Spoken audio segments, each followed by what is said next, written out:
All right. Been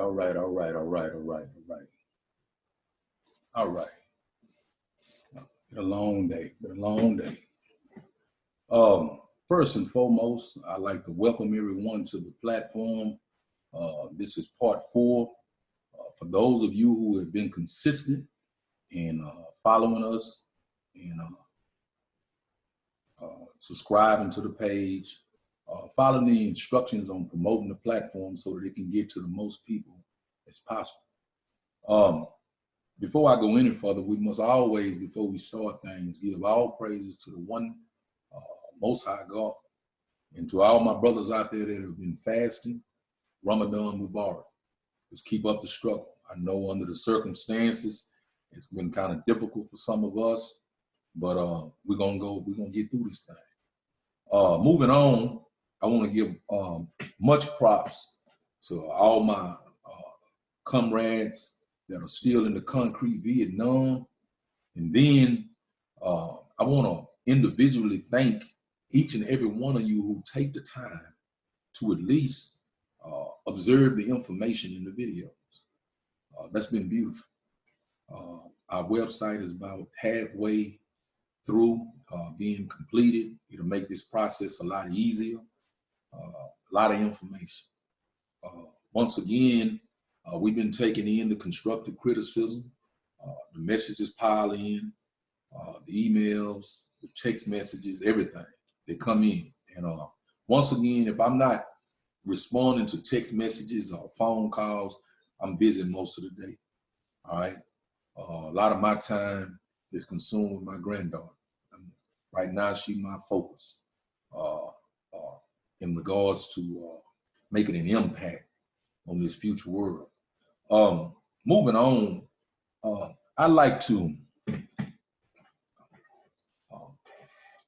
let all my brothers know, so I don't say some names and don't give credit to other names. I'm just gonna say Hotep and Dugu to all my soldiers that are supporting this platform and that are logging in and have been a part of scientific urbanism since the beginning.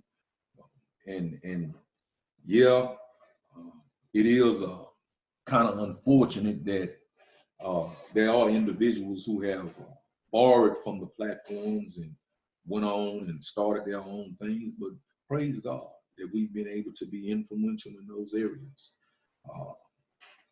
Moving on, there's a saying I ran across, and it says that the only person that you need to try to be better than was the person you were yesterday. That's a beautiful saying. The only person that you should be trying to be better than is the person you were yesterday. We should advance every day. Now, getting into this thing, we're going to open up. This is a scientific urbanism platform, and today's topic is going to still stem from where we've been. And we've been talking about all black males or black youth and endangered species. Today, we're going to rephrase that. We're going to say black youth, gifted, free, and dangerous. Black youth, gifted, free, and dangerous. And we're going to get a little bit into that. I'm going to start off today being honorable. And I told y'all, we love constructive criticism, but we will not tolerate haterism. And so when we get individuals who are operating from this mechanical world, a part of this mainstream politically correct ideology in the mind, a lot of times you got to realize that all thoughts originate from a source. And we told you that man has 4 diets. Well, 3 diets and 4 dimensions to his being in this in the earth sphere. And we said the number 1 was spiritual. Then we said the second tier was mental, and the next one was physical, and the next one was emotional. All right, but we have to ask a question: who developed your spiritual foundation? What is the core of your mental application? What do you consume, and how well do you maintain your body? And are you emotionally balanced? all right? And in terms of our emotional state, this is how we move. And if we coming from a disformed or fractured or worldly type indoctrination, when we start approaching things, we told you from the beginning. So let me be clear. Number one, we don't profess to be social media experts. I told y'all, we work in the underground, all right? In the streets, okay? We are street OGs. And this is the perspective that we come from. I'm not coming to you from a one who holds a degree in an Ivy League university. I'm not coming to you as one who's been ordained or went through some theological certification. Over 40 years of my life, living in the streets, and going through struggles and trials and meeting stumbling blocks and dealing with all different things with 51 rotations around the sun at this time in my life, experience speaks. And so I told you, we operate from street sense, book sense, spiritual sense, and common sense. We learn 10 new things every day. So when people sleep, I'm not sitting around playing. None of my comrades are. We're studying, all right? And I told you primarily to have an interface into this virtual artificial society. The first thing I got to understand is, what are the laws?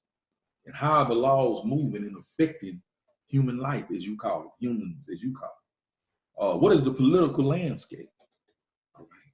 Then, what is the economic standing globally, not just in America, but across the globe?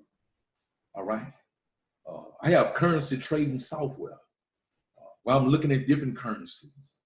All right. Then we get into science and technology. I make it my business to keep an eye out for all of the current technology, especially artificial intelligence and robotics, biological technologies. And so I'm always looking at these things. And then at the end, spiritual refinement. And then we move out of that and we get into 7 other sciences. We get into chemistry. We get into biology. We get into astronomy. We get into anatomy. We get into zoology and botany.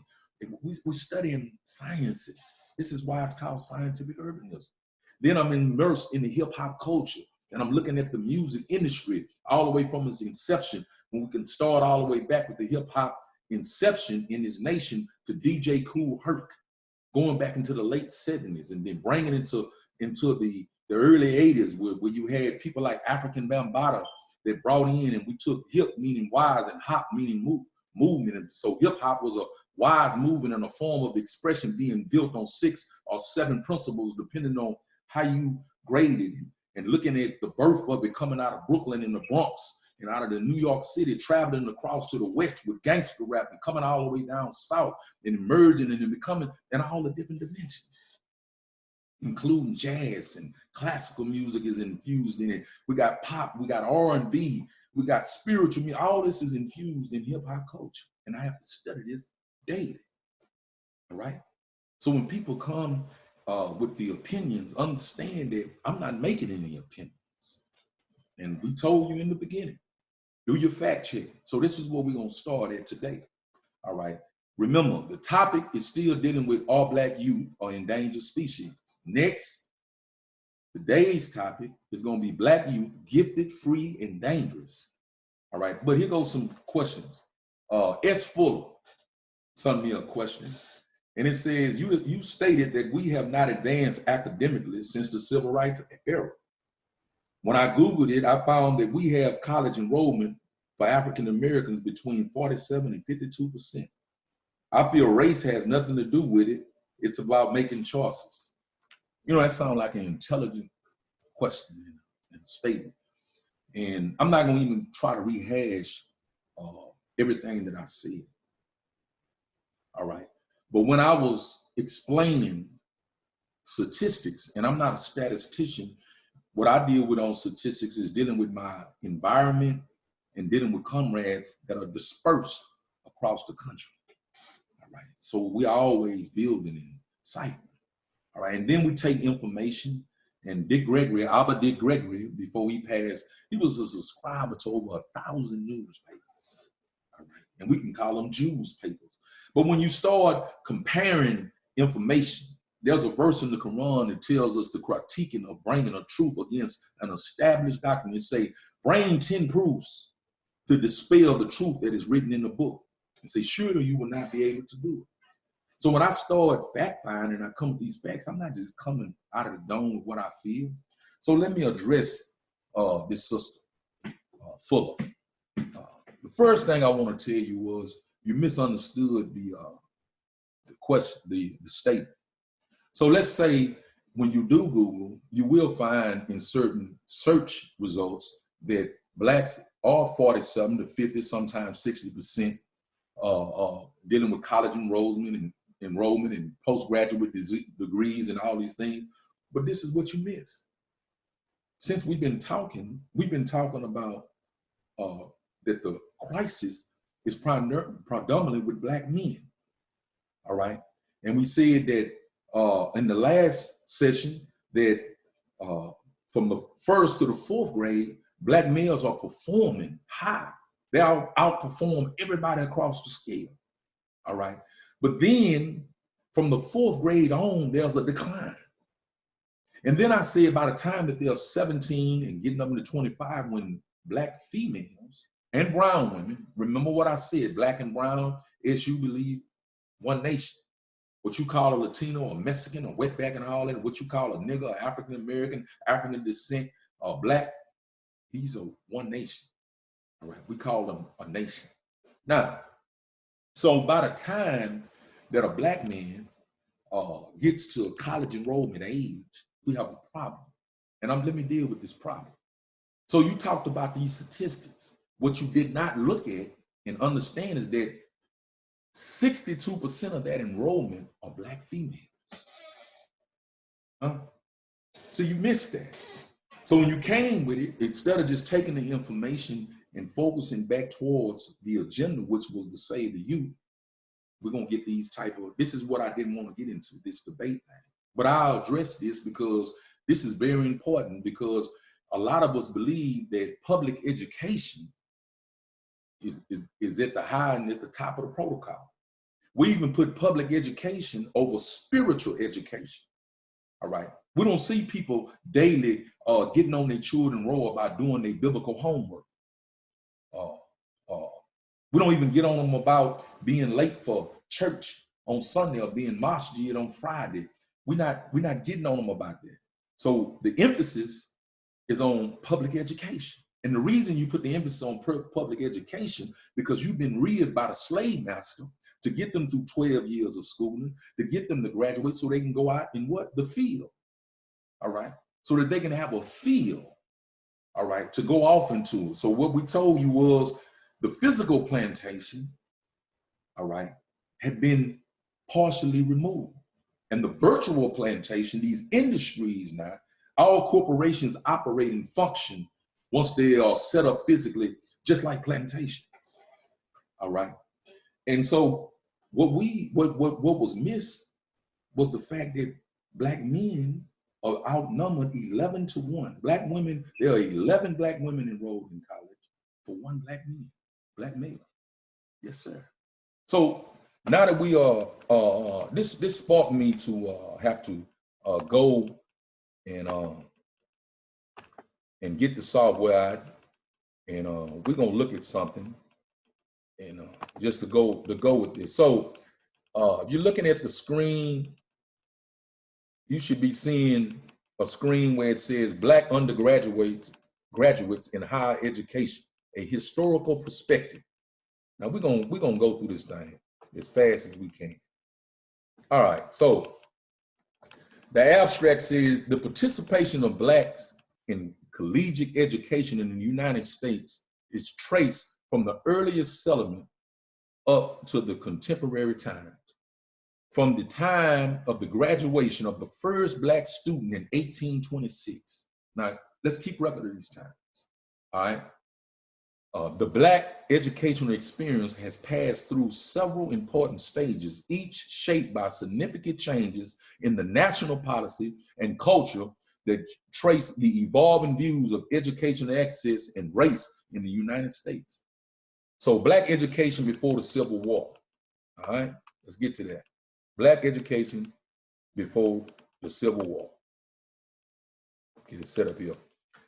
With the arrival of the first slaves in Jamestown, and that's in Virginia, they claim that in 1619. We're gonna ride with this, all right? Blacks were introduced to the harsh realities of life in America, including the cruelty of the peculiar institution. For all of you who don't know, what they call slavery, they call it the peculiar institution. And there's a good book called The Peculiar Institution by a man named Kenneth Stamps. It's a must read. But anyway, it says slavery in the most rudimentary form sought to deprive Blacks of the necessities of life, including family structure. So here we go. All right, this is about slavery. And I told you that in the 13th Amendment in 1863, the Emancipation Act did not free slaves or chain slaves, it legalized. All right, we're still on the plantation. All right, and so it says, this is what slavery does, and just correlate this with the times that we're in now, and then you're gonna see where this goes. It says, slavery in the most rudimentary form sought to deprive Blacks of the necessities of life, including family structure, spiritual development, not religion, spiritual development, and both formal and informal education. So you got formal education and you got informal education. Scientific urbanism is an informal educational platform. All right. It said, however, the indomitable resolve slaves acquired, it say with indomitable resolve, slaves acquired knowledge and continued to educate themselves as was customary on the continent of Africa. Education, broadly defined as the acquisition of knowledge, can be obtained in a multitude of settings, formal and informal. In this sense, adult education of Blacks began at the moment they made contact with the people condemning them to slavery and continued unabated as they entered into the new environment in North America. This is Whitaker, 1990. All right. So in reading that, there was already ingrained in us being African-centered. Education was true education, the acquisition of knowledge. All right, not learning to a standardized test, was already in our bloodline. This was already in our culture. All right, now, while education of Blacks occurred on numerous levels during slavery, it would be more than 200 years after the start of slavery in America before a Black student would graduate from college. The first Black student to graduate from a college or university in the United States was John B. Washburn. John B. Washburn. So there go a culture and historical fact. So if you start asking these individuals that want to weigh in, well, who was the first person to graduate? When did they graduate as a Black person in this country? It was in 1826. Who graduated from Baldwin College in 1826. Since Blacks were prohibited from receiving any formal education in the southern states, and here we go, we in Texas. We're talking about this South, all right? And when we start talking about Texas and emancipation, you got to realize after the emancipation was made law, Texas took 2 years, all right, before they even accepted it. And June is on the way, and you'll be celebrating Juneteenth because of that, all right? So in the southern state, it is not surprising that the first Black undergraduate student to graduate from an American institution of higher learning graduated from a college in the North, South. All right, North, South. We're going to pick up on that later. The graduation of Washburn was not only the pivotal to our higher education, but proved important to the American anti-slavery movement. So this is a person in 1826 who graduated college, but he used his education for the cause of his people. He didn't get an education to go buy houses and cars and jewelry and to engage in perverted forms of sex and change his identity and buy gadgetries and all. It was for the anti-slavery movement. As Washburn would become the first editor and publisher of the Freedmen's Journal and the Colored American. All right, Bullock, 1970. So now we're getting into his participation with people like Frederick Douglass. But anyway, let's go on. The graduation of Russell ushered in a new era for blacks in higher education. From 1826 to 1828, 2 other blacks were undergraduate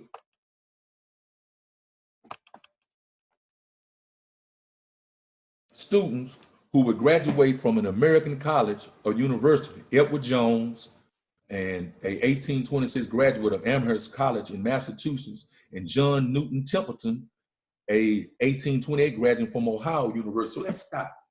So the first graduates, Jones, Templeton, and Russell, 3 black men. 3 black men were the first people to graduate from colleges. All right.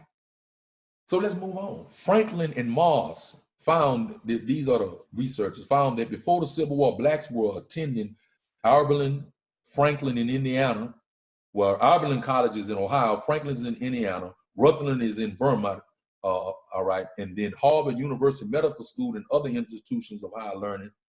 Among the first colleges and universities willing to admit black undergraduate students, Oberlin College, all right, was also a force in the anti-slavery movement. So once again, we're getting the education to navigate the system to benefit the collective body of our people. All right. Affiliated with the Presbyterian Church, Oberlin adhered to a strict anti-slavery platform that would serve as the impetus to enroll and graduate black students from college. At the point in time, the Oberlin College graduated the first black student, George B. Vashon, in 1844. All right.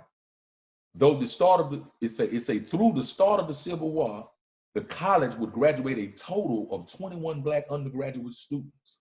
During this era, the matriculation and graduation of large numbers of black students made Oberlin College a pioneering institution in promoting the education of black higher education. All right. As was the case with the early colonial colleges and universities, which were founded and governed by religious interests. So here we go with this word religion now. All right. So now these colleges, and see, this was the aim of spirituality. See, we used it as a strategy. A lot of y'all don't understand that the first mechanism put in place to cultivate our indoctrination before the outlawing of chattel slavery was the institution of the plantation church and the selection of a particular type of Negro to be a hat nigger to govern this institution. And then by going to church on Sunday, we could get out of work in the field and we got extra provisions.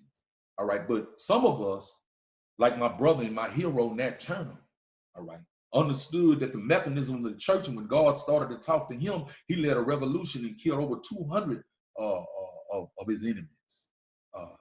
And that's another story. But anyway, moving on, it say it was governed by religious interests. He said the first black institutions of higher learning were catered and administered by religious denominations.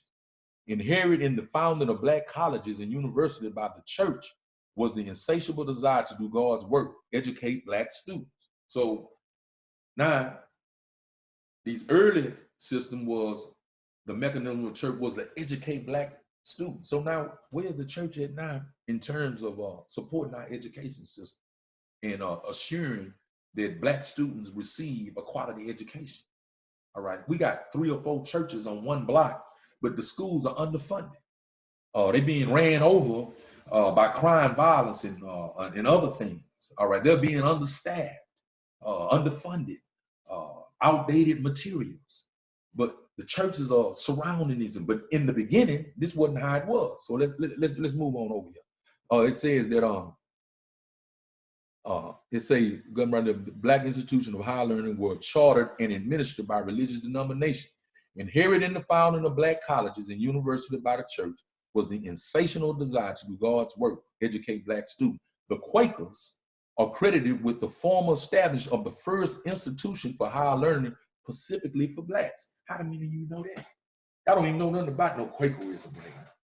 All right. Most of the people that's going to view this particular video are going to be Southern Baptists, Methodists, Episcopalians, Adventists, Jehovah's Witnesses. Do you even know what the Quakers are? What that institution consists of? So they established the first Black institution. They say the Quakers are credited with the former establishment of the first institution for higher learning, especially for Blacks. This occurred with the founding of the Institute for Colored Youth. The Institute for Colored Youth. So they had a system set up to deal with the youth, all right? Okay, now it's called Cheney University. This was established in 1837 during the antebellum era. And when we say antebellum era, this is the Civil War era, all right? All right, prior to slavery being abolished, era, 2 more universities for Blacks would be founded. In 1854, the Presbyterian Church established Lincoln University in Pennsylvania, and 1 year later, the Methodist Episcopalian Church founded Wilberforce University in Ohio. The founding of these institutions of higher learning, specifically to educate Black undergraduate students, would serve as the foundation and beacon of hope, supporting the aspiration of emancipated slaves and free Blacks equally seeking higher education. All right.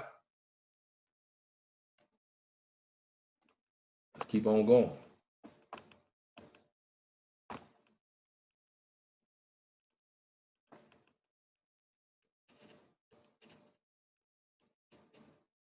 All right, so now we're at the point, Black undergraduate education during the Civil War and Reconstruction. So let's deal with this. Why white man was fighting one another, the North and the South, ripping the nation apart, a civil war. Because we're in a condition right now where the country is divided. They storming capitals and things with guns, and it's being applauded by, we're just gonna call it number 45, this man we have in office. And a lot of us don't understand that what the Civil War brought in and what Reconstruction was. So we start a period really that highlighted, got real highlighted right at about 1890, all right, when they started doing the first census and these type things. But anyway, the Civil War served as one of the most important events shaping the history of America. It brought about major changes in the United States and throughout the world. Before the Civil War, the vast majority of Black population, including nearly 100% of the Blacks living in the South, did not enroll and were prohibited from enrolling in college. 100% of the Blacks in the South, all right? Given the fact that the majority of the Blacks living in America at this time in history lived in the South, south of the Mexican-Dixon line, there was limited access to higher education, thereby creating a dearth in the number of Blacks graduating from college. Johnson, all right, this is another researcher, found that before 1860, the number of Blacks graduating from an American college or university stood at only 28. There's only 28 people that graduated from American University that were Black, all right? The Civil War forced the temporary shutdown of colleges and universities throughout America, including the shutdown of Wilberforce University, therefore further limiting access to higher education for Blacks. An exception was Oberlin College. Here we go again with Oberlin. During the Civil War, Oberlin continued to enroll and graduate Black undergraduate students. At the 1862 commencement, Mary Jane Patterson, here we go, another historical fact. Mary Jane Patterson received an AB, all right, degree, making her the first Black female to graduate from college in the United States and probably the world. You understand what these people are saying? See, this is how and the people that's doing this report, you gotta look at their thinking. This is what I'm trying to do, because we created universities, all right? The Black man created every form of science. We had the greatest universities in the world, but they say this was the first Black woman to graduate from a university, probably in the world. Because they're taught, if it wasn't a Western university or a Western accredited university, they don't even consider it education. Remember, formal and informal. But let's move on. Just remember the name. So we got John B. Westwarren, the first man to graduate in 1826, and now in 1862, we got Mary Jane Patterson, the first woman. The cessation of the Civil War led to the the proliferation of educational opportunities for Black students. All right, between 1865 and 1880, at least 39 colleges and universities were established specifically to educate the growing numbers of Black students interested in pursuing higher education. Several widely known institutions founded during this time span included Fisk, and this is very important. All right, because the man that helped found the Black History Month, Carter G. Woodson, and there's another book you need to read called The Miseducation of the Negro, W.B. Du Bois. These are people that went to Fisk University in 1860. So Fisk University was established in 1866. We got Talladega College in 1867, Atlanta University in 1867, Howard University in 1867. For all of you who glorify Howard University, Hampton, Normal, and Agricultural Institute in 1868, Tougaloo College in 1869, Clark University, 1870, Alcorn Agricultural and Mechanical College in 1871, Shaw University, 1873, Bennett College, 1873, Knoxville College, 1875. With the founding of these colleges and universities, there was a concurrent increase in the number of Black students matriculating and ultimately graduating from college. While the overall percentage of Blacks receiving a bachelor's degree remained low, by 1876, the total number of Black students in America that had earned a bachelor's degree stood at 208. Now, I'm gonna tell you something that's profound about these numbers. Now look, we way back in the 1800s, 208 degrees at the bachelor level. This period in time is historically significant for Blacks that from 1860 to 1890, more Black colleges and universities were founded than any other point in history. So we're not even founding universities anymore. Huh? We're not historically Black colleges. We glorify Obama. And I'm not gonna get into the political debate, but you gotta realize during his administration, he cut $180 million, all right, from historically Black colleges, all right? And so when we start talking about the founding of colleges during this period of time, and we start talking about somebody talking about the point about education now, this was the point when most of the historically Black colleges were founded, all right? We're not founding them. We're not stepping out amongst ourselves founding it. There are even people that think that the college experience is now irrelevant, thinking that it's curriculum based. It's not, it's the social base. See, the people that you go to college with, all right, become your inner circle. So the college is a social gathering as well as a pathway for academic achievement. It also teaches a bunch of other things because there are organizations and things that an individual get to join. But anyway, let's go. This period in time is historically significant for Blacks in that from 1860 to 1890, more Black colleges and universities were founded than at any other point in history. During the 4-year time span of 1876 to 1880, which coincided with the height of the Black college establishment, Black students were conferred a total of 215 undergraduate degrees. The number of degrees conferred during this time span was more than double the total number earned in all of the decades following the graduation of Worcester. He was the first one. All right, the significance of the founding of Black colleges and universities should not be underestimated. The significance of founding Black colleges and universities should not be underestimated.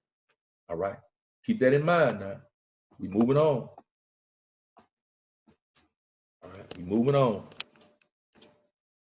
All right. These institutions of higher learning will serve as the source of opportunity and hope for thousands of free Blacks and former slaves seeking access to the American educational system. We're going to talk about it. All right, Black undergraduate students from 1890 to 1945. That no money shall be paid out under this act to any state or territory for the support and maintenance of a college where a distinction of race or color is made in the admission of students, but the establishment and maintenance of such colleges separately for whites and colored students shall be held to be in compliance with the provisions of this act. All right. We're getting ready to get into the Murwell Act. Make sure we didn't pass. All right. Let's keep on going. All right. Going back, should be held in compliance with the provisions. Let's back up. That no money shall be paid out under this act to any state or territory for the support and maintenance of a college where a distinction of race or color is made in the admission of students, but the establishment and maintenance of such colleges separately for whites and colored students shall be held to be in compliance with the provisions of this act if the funds received in such state or territory be equally divided hereinafter set forth. All right. Provided that in any state in which there has been one college established in pursuance of the act of July the 2nd, 1862, and also in which the educational institution of the like character has been established or may be hereafter established and is how aided by such state from its own revenue for the education of colored students in agriculture, in mechanic arts, however named or styled, or whether or not it has received money hereafter under the act to which this act is amended. The legislator of such state may propose and report to the Secretary of the Interior a just and equitable division of the fund to be received under this act between one college for white student and one institution for colored student established as aforesaid, which shall be divided into two parts and paid accordingly. And thereupon, such institution of colored student shall be entitled to the benefits of this act and subject to its provision, as much as it would have been if it had been included under the act of 1862. And the fulfillment of the foregoing provisions shall be taken as a compliance with the provision in reference to separate colleges for white and colored students. Now, this is the Murwell Land Act. I mean, we getting this is prior. This was the emancipation in legislation, and they slipped that in. But we're getting toward this Murwell Land Grant Act. All right, so at this point right here, after the Civil War, here we are. We're going into Reconstruction. They start this thing about we have to, now that they're free, we have to start issuing out funds. Now here come the money grant. We got to start issuing out funds. We're not going to fund black students to go to white schools, but we're going to, if we got the money, if there is money, after the white schools have met their needs, we will establish funds for black schools. So let me put it in common language. See, that was law. That's why we study law. All right. All right. This was an act that was a part of of emancipation legislation, which you call the Emancipation Proclamation, which headed this legislation. All right. And the passing of the 13th Amendment. All right. In legislating by Abraham Lincoln. All right. So now we got this system that's being created. Right? We're doing good amongst ourselves. But now here come this system.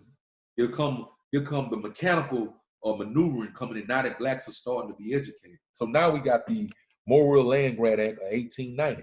All right, Section 1, provisions 1 through 2. The Murwell Land Grant Act of 1890. The second Murwell Act. See, I told you the first act was slipped in with the emancipation. Forced states to either provide separate educational facilities for black students or admit them to existing colleges.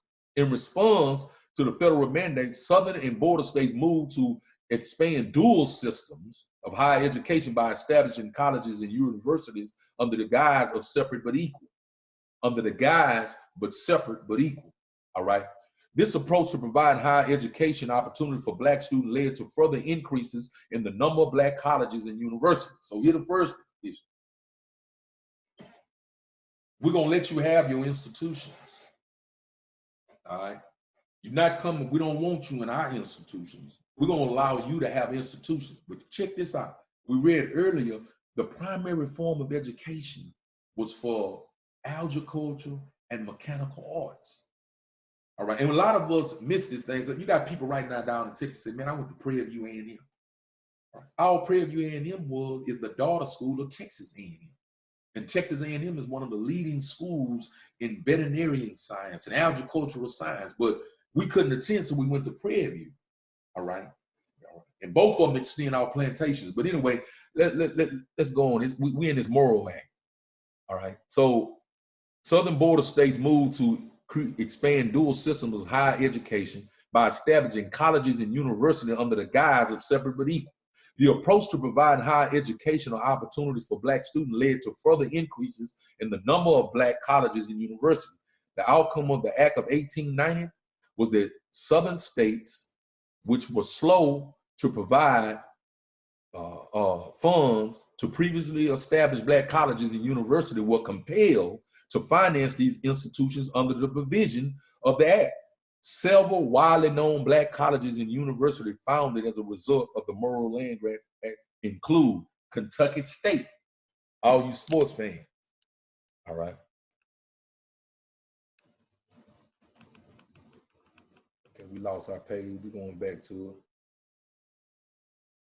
it. We're going right back to it, don't worry, don't fret.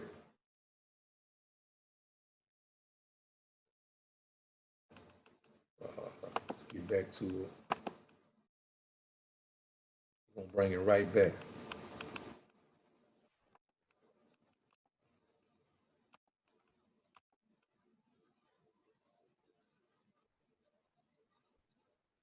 We're gonna bring it right back.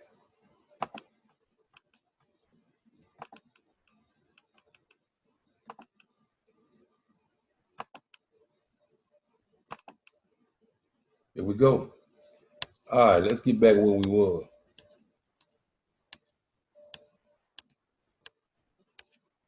We're gonna run through this thing.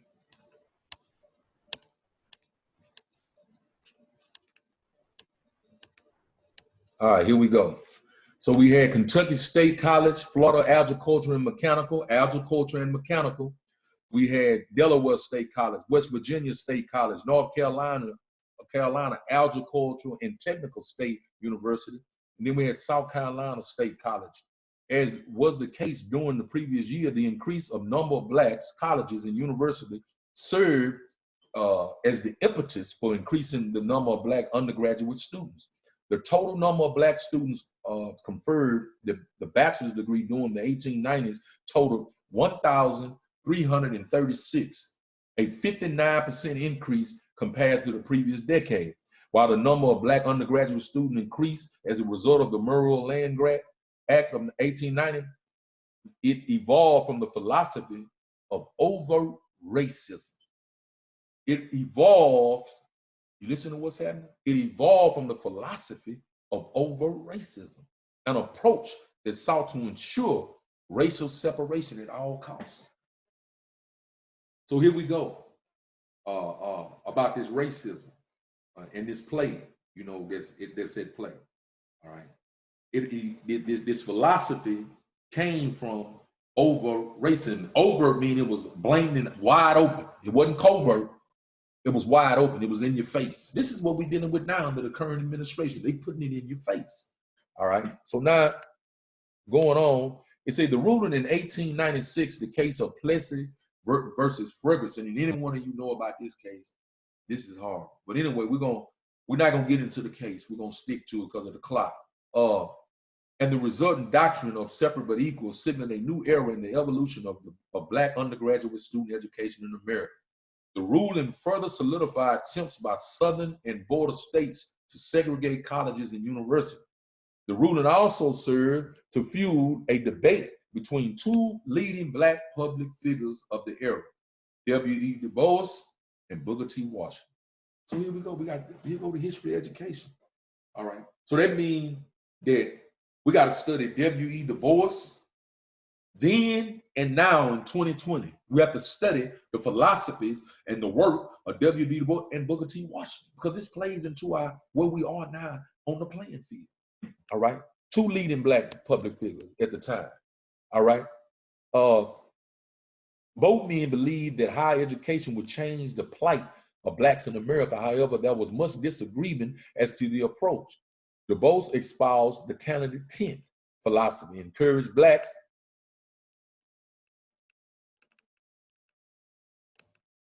to acquire a liberal arts education, as he had acquired while a student at Harvard. All right. Du Bois' approach entailed the development of an elite cadre of educated blacks to teach and train the masses.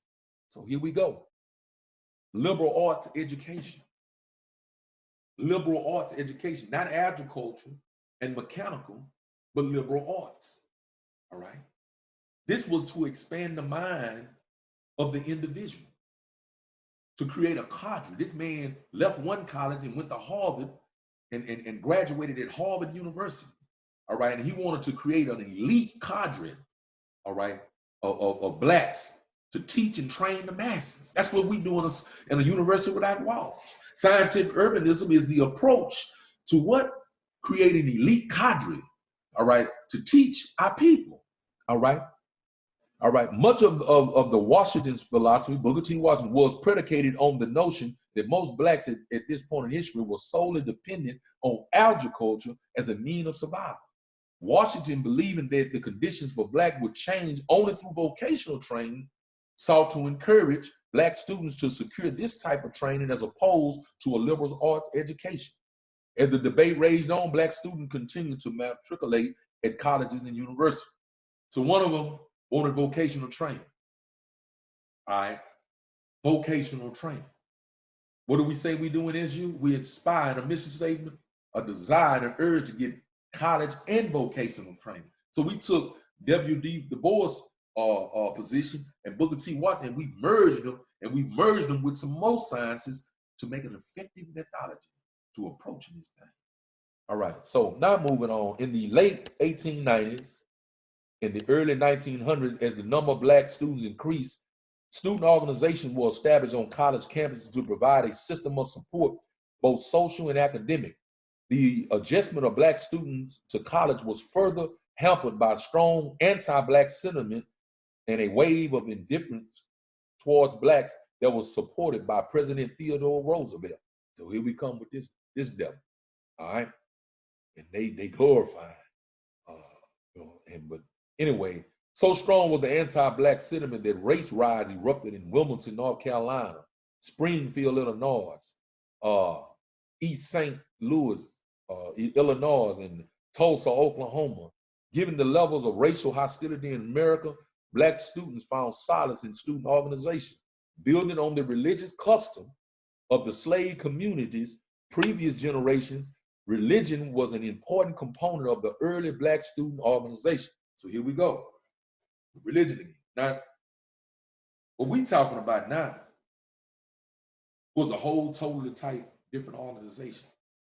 So when they start using this academically in these reports of that religion, they talking about black spirituality, all right?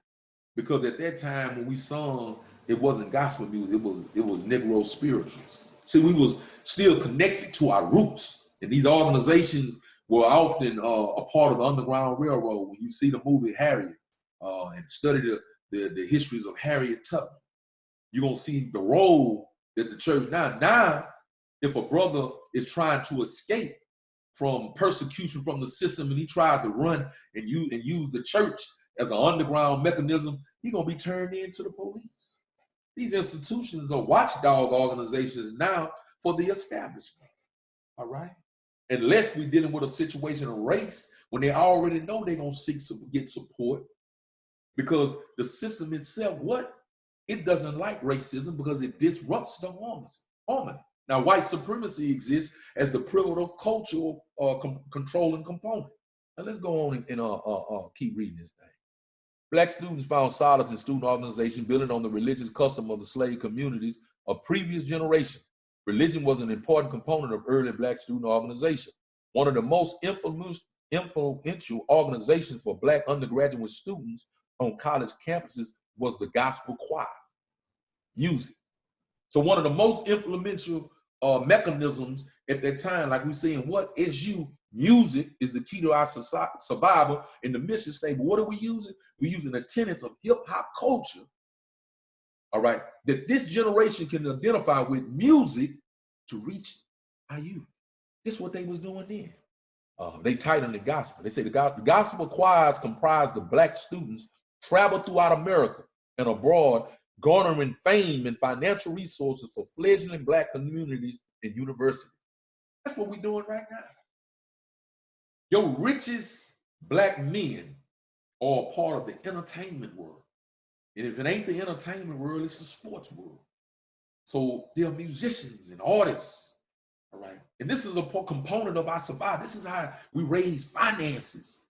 And it's the same way lives are being changed in the ghettos today, all right?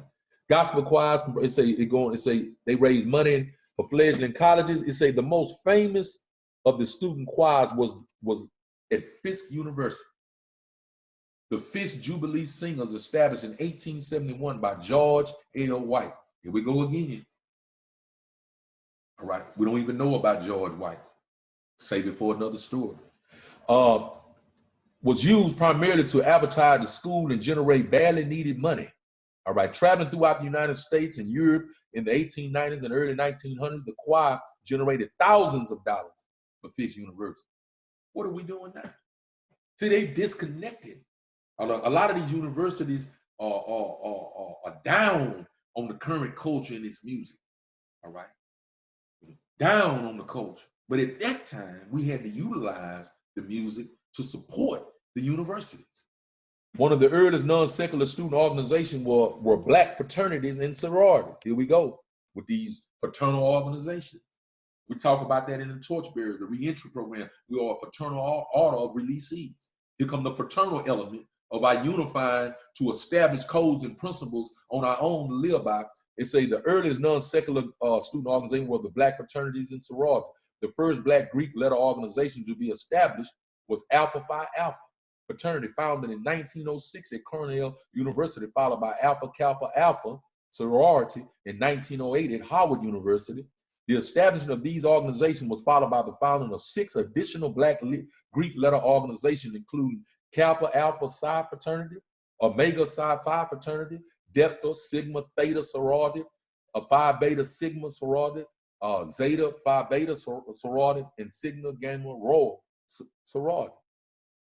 All right. Research indicates that the 5 major types of student organization are vital to retaining black students. These include the Black Student Union. All right. Now we're getting into Stokely Carmichael and these individuals that were using the platforms at the colleges back then. All right. Well, in the civil rights era. Academic organization, artistic organization, Greek organizations, and graduate professional organizations. Today, black student organizations are thriving and have become integral components of collegiate life. All right, but now that's in question now because of the enrollment. All right, remember I said that 62% of the enrollment are black females, so black men, which we can put the number at 600,000 are entering college instead of college enrollment yearly, then this is an issue because we're not joining these organizations on the college campus because we're going into either the street organizations that you call gangs or crime families, we call nations and tribes. They're not going into these fraternal organizations, all right? So the mere existence of these organizations not only symbolize the fact that they have survived over hundreds of years, but serves to indicate the importance of creating campus environments that support diversity and facilities that facilitates the re-recruitment and ultimately the graduation of black students. So the ultimate goal was to get black students graduated. Here we go. Now we're getting up to the date. We're coming on to 1980, 1945 to 1980. We're almost here. The conclusion of World War II signaled dramatic changes in higher education. Emboldened by the victory in Europe, thousands of troops, some of them black, returned to America and sought a college education through the funding provided by the Servicemen Readjustment Act, the GI Bill. All right, the GI Bill provided federal subsidies for veterans to attend college or universities of their choice. Due to rigid segregation in predominantly white schools in the South and a continuation of policies that supported de facto segregation in northern schools, the majority of black troops returning from World War II matriculated at historically black colleges and universities. The impact of the GI Bill on predominantly black colleges and universities was tremendous in the support of large numbers of matriculants at these fledgling institutions. All right. He losing our little old bill. Pull it back up. Pull it back. All right, here we go. All right. Gotta be light with it.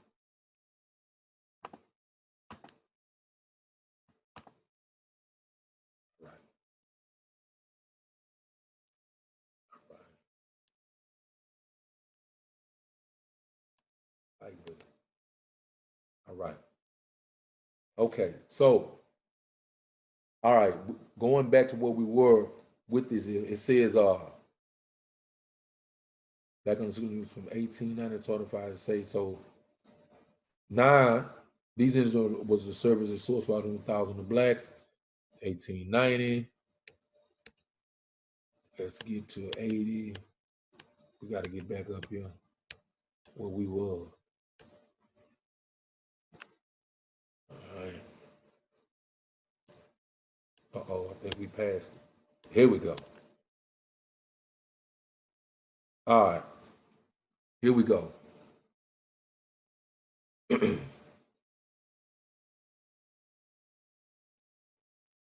All right, so the majority of black troops returning from World War II matriculated at the historically black college university. The impact of the GI Bill on predominantly black college and university was tremendous in that the physical facilities for classes, housing, and laboratories were not adequate to support the large number of matriculants at the fledgling universities.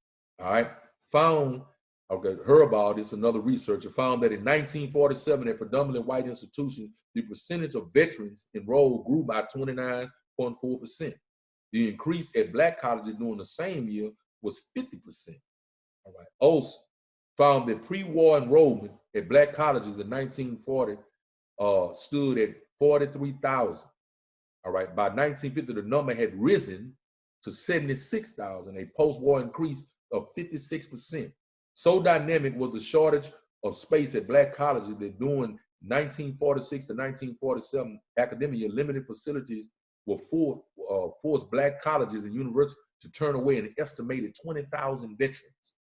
This is how many other blacks wanted to get education. 20,000 had to be turned away. The landmark 1954 ruling by the United States Supreme Court in the case of Brown versus the Board of Education served to dramatically alter the higher education landscape. In this case, the Supreme Court ruled that the segregation of public education facilities was unconstitutional.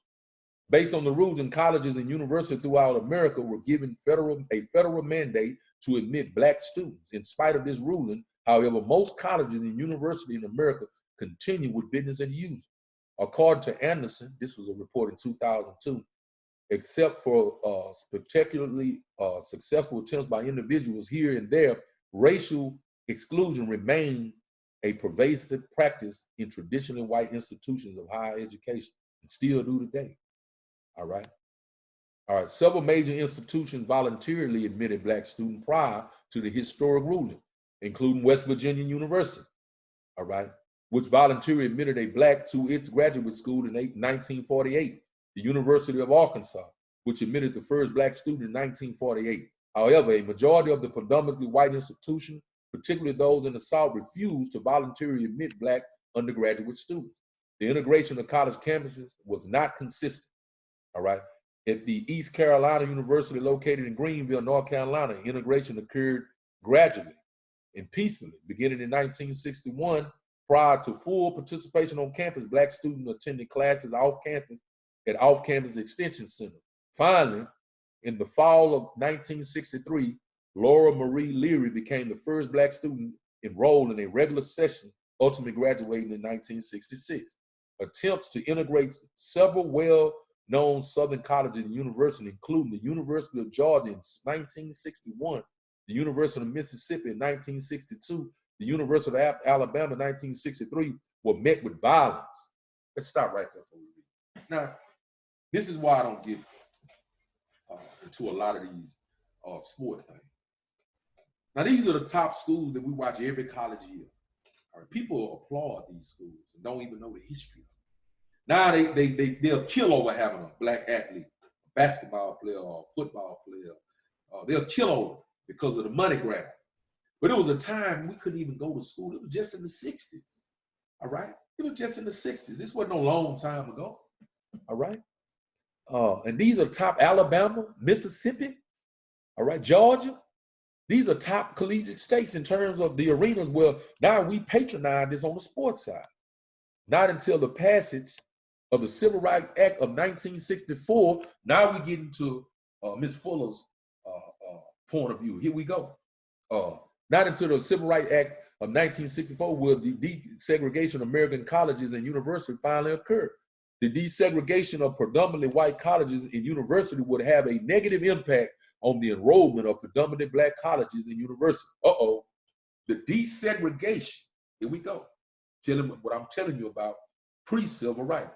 The desegregation of predominantly white colleges and universities would have a negative impact on enrollments in predominantly black colleges and universities.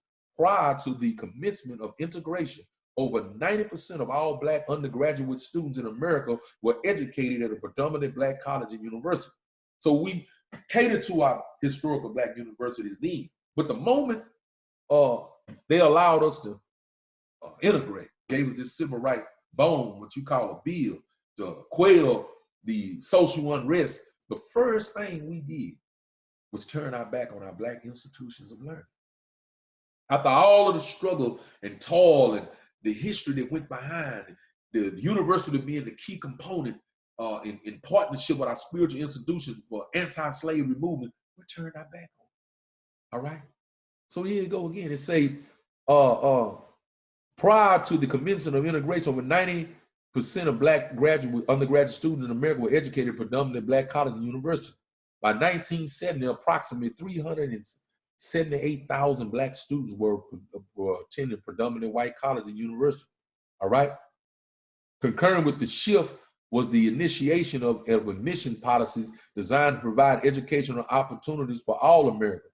In 1970, McDaniel and McKee had cited, all right, they cite Nettles, estimated that over 80% of American college and universities had adopted an open admission or some form of special admission policy for black students. Now, a lot of this had to do with the emergence of sports. So don't think that they let us in academically. Now I don't have time to keep jumping slides, but they started to let us in because sports and the programming, the competitions produces revenue. So they started to let us in, not for academics, all right, but for our athletic abilities. But anyway, all right. It says, research enrollment data from 1960 to 1970 found that black enrollment in higher education increased at a rate more than 3.5 times that total enrollment, the total enrollment growth. It's slightly over 100 years since the Emancipation Proclamation. The growth will propel black student enrollment toward its highest level in history. All right.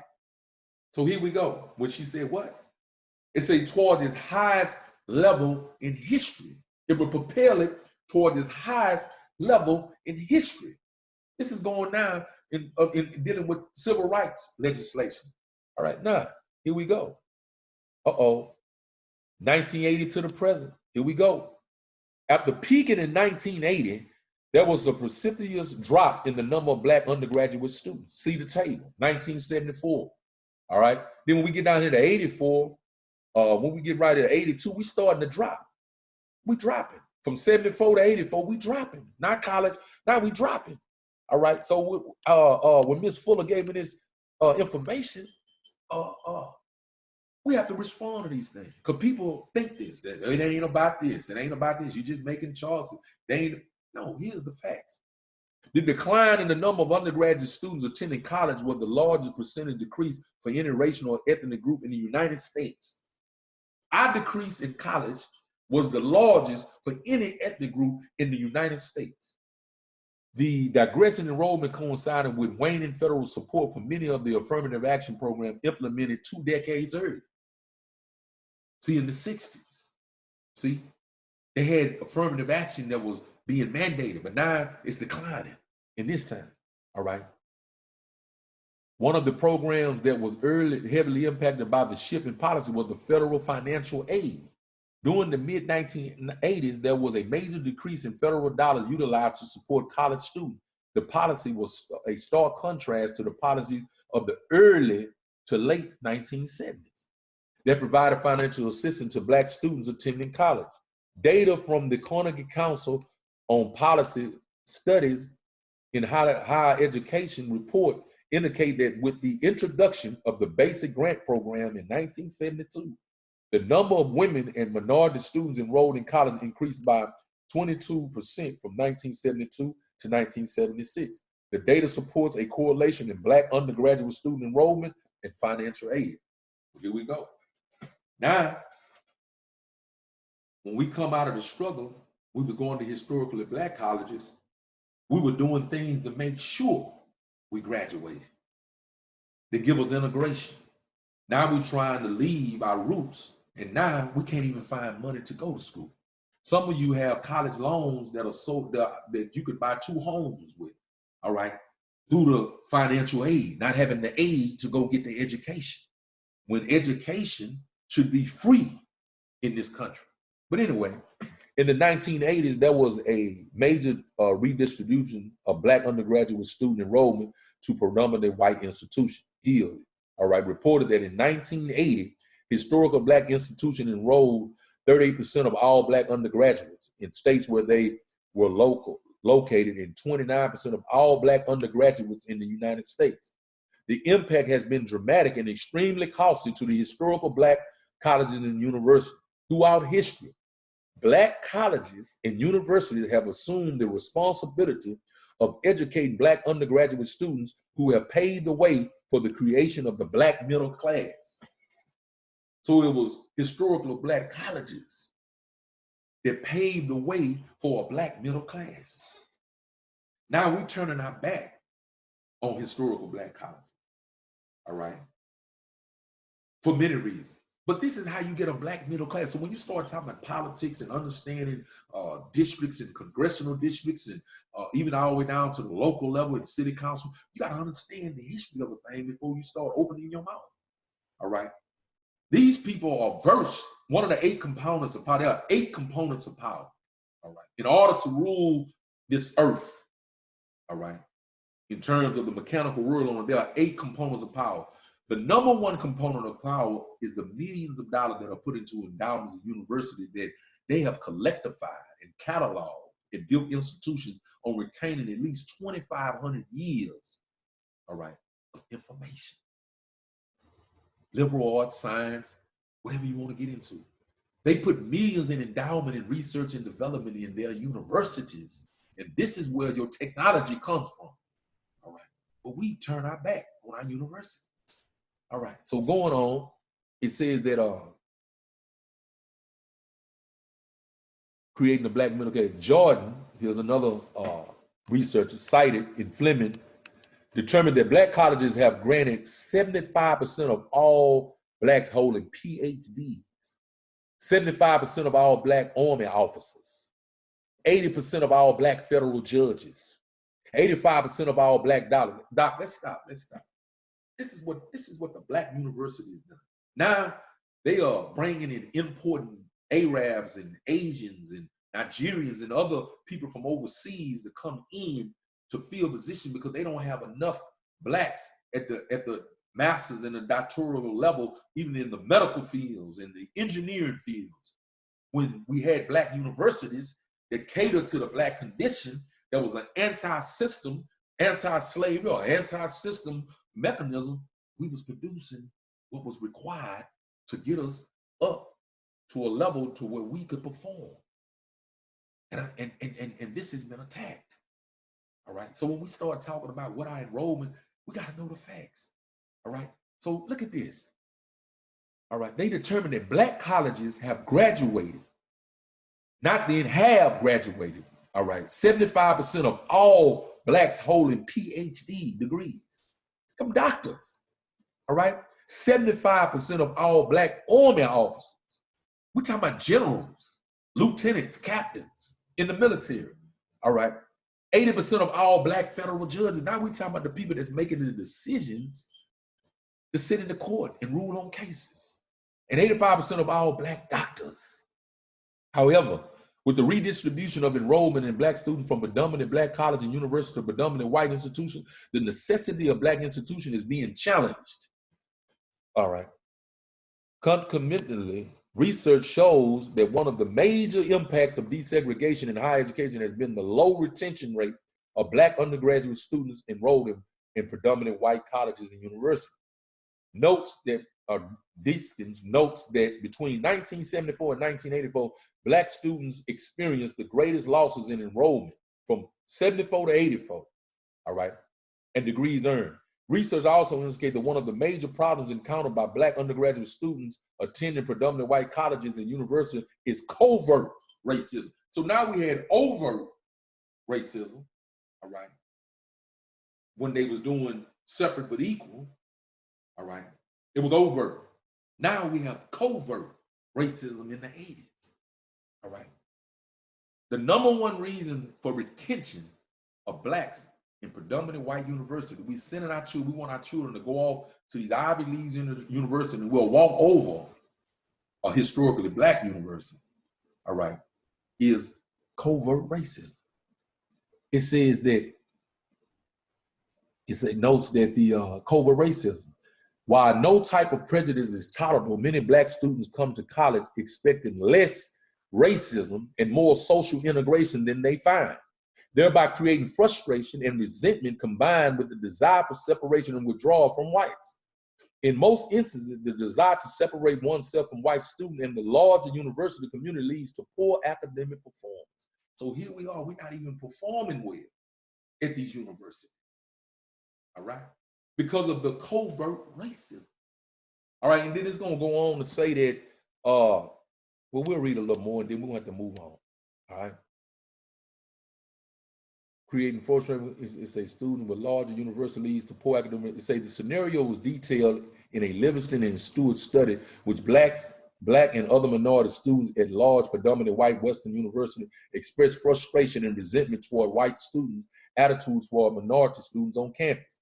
Even more insidious are the feelings of worthlessness expressed by some Black undergraduate students as a result of a poor campus climate. Racially insensitive campus environment, which are not accepting of diversity, can be a major hindrance in the retention of Black students. In an attempt to address campus climate issues, cultural centers were established at a number of predominantly white college universities. Black undergraduate students also sought camaraderie and refuge with Black student organizations. And this is what I was telling you about in the 60s. We had organizations that were profound prior to civil rights. While the establishment of Black student organization has been viewed by some in the academy as an anti-ethical as to the tenets of diversity, research clearly indicates that the existence of these organizations provide Black students with much needed support and social interaction with students who have common cultural experience, interests, and goals. All right, then when they cite all of these European researchers, Stewart, Haynes, Brown, Wright, Anderson, in 1996, Pounds in 1987, notes that in order for Black students to feel connected to a college and university,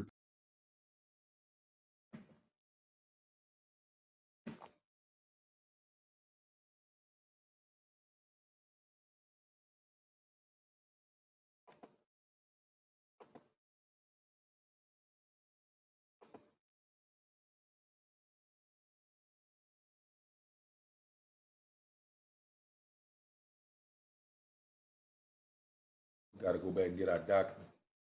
So we're going to go back and get our document.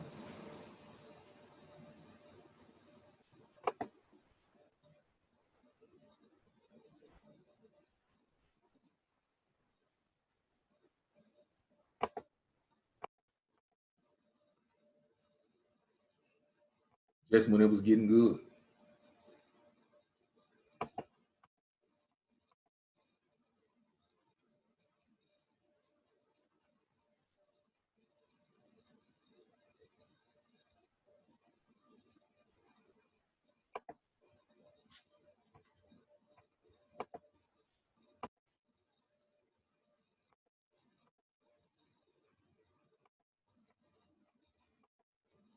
All right, we're going to get through it. We're going to get through it. We're going to get through it. All right.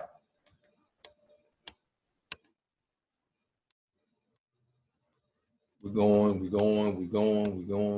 back to where we was, because we didn't got to the nitty gritty now. Yeah, we in the nitty gritty. I appreciate your patience. Technical difficulties. All right, so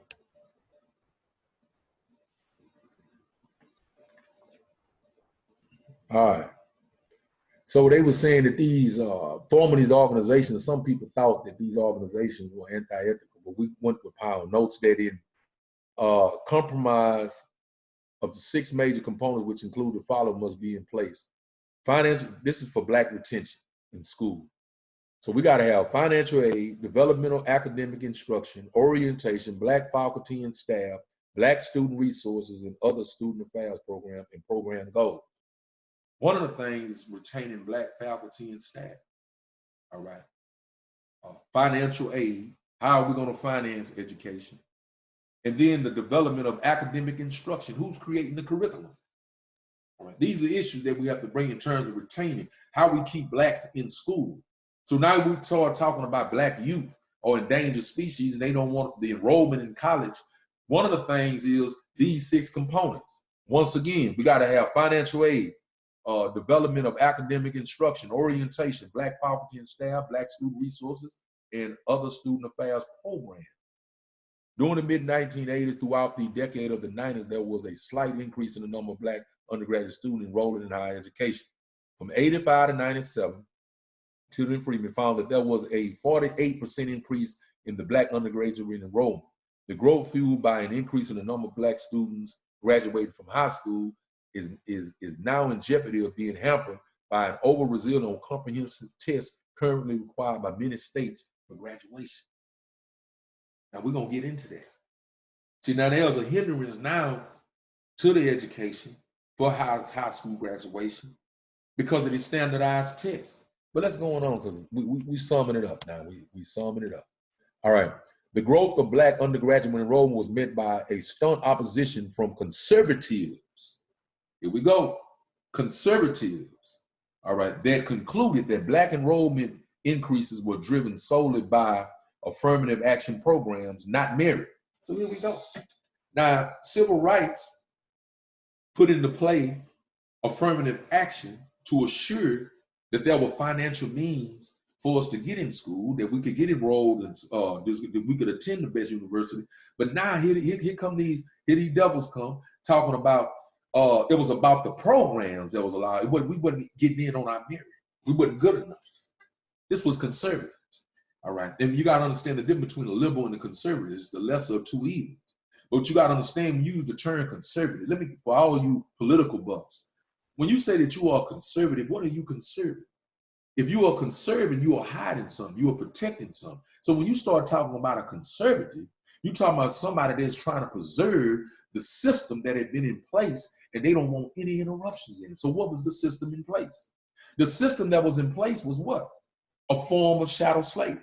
All right, the degeneration and the abuse of people of color. All right, as they call it. All right, but anyway, so these arguments were advanced under the guise of reverse discrimination and calls for America to move into a colorblind society.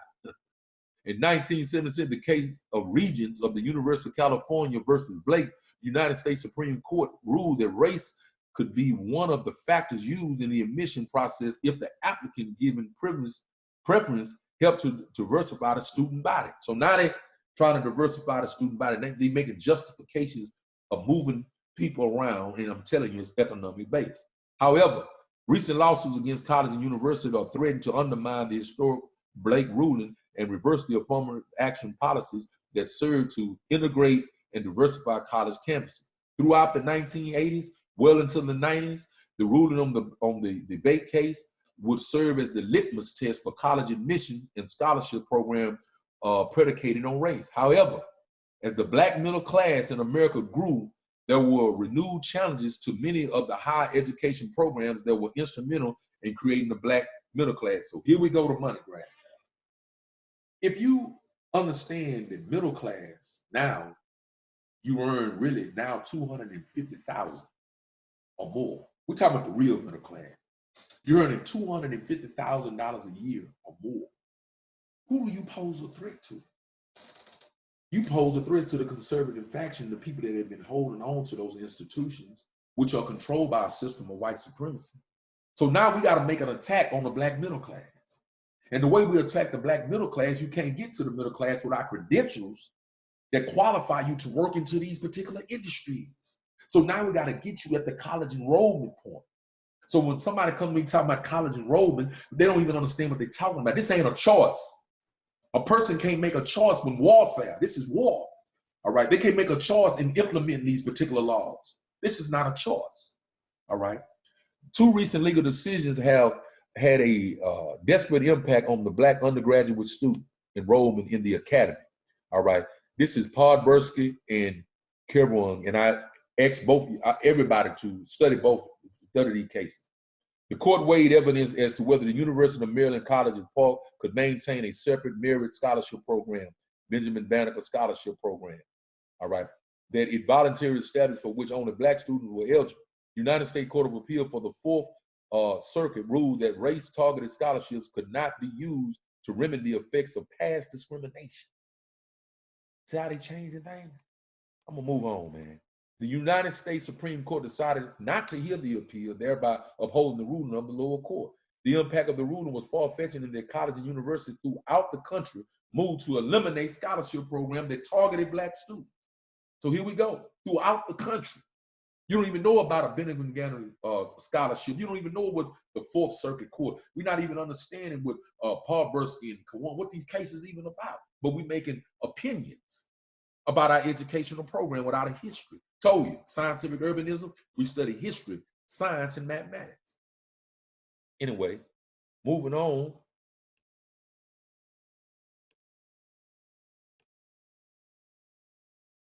Within less than 2 years, a second landmark ruling that has also had a negative impact on Black undergraduate student enrollment occurred in a case involving admissions to the University of Texas Law School. Here we at UT.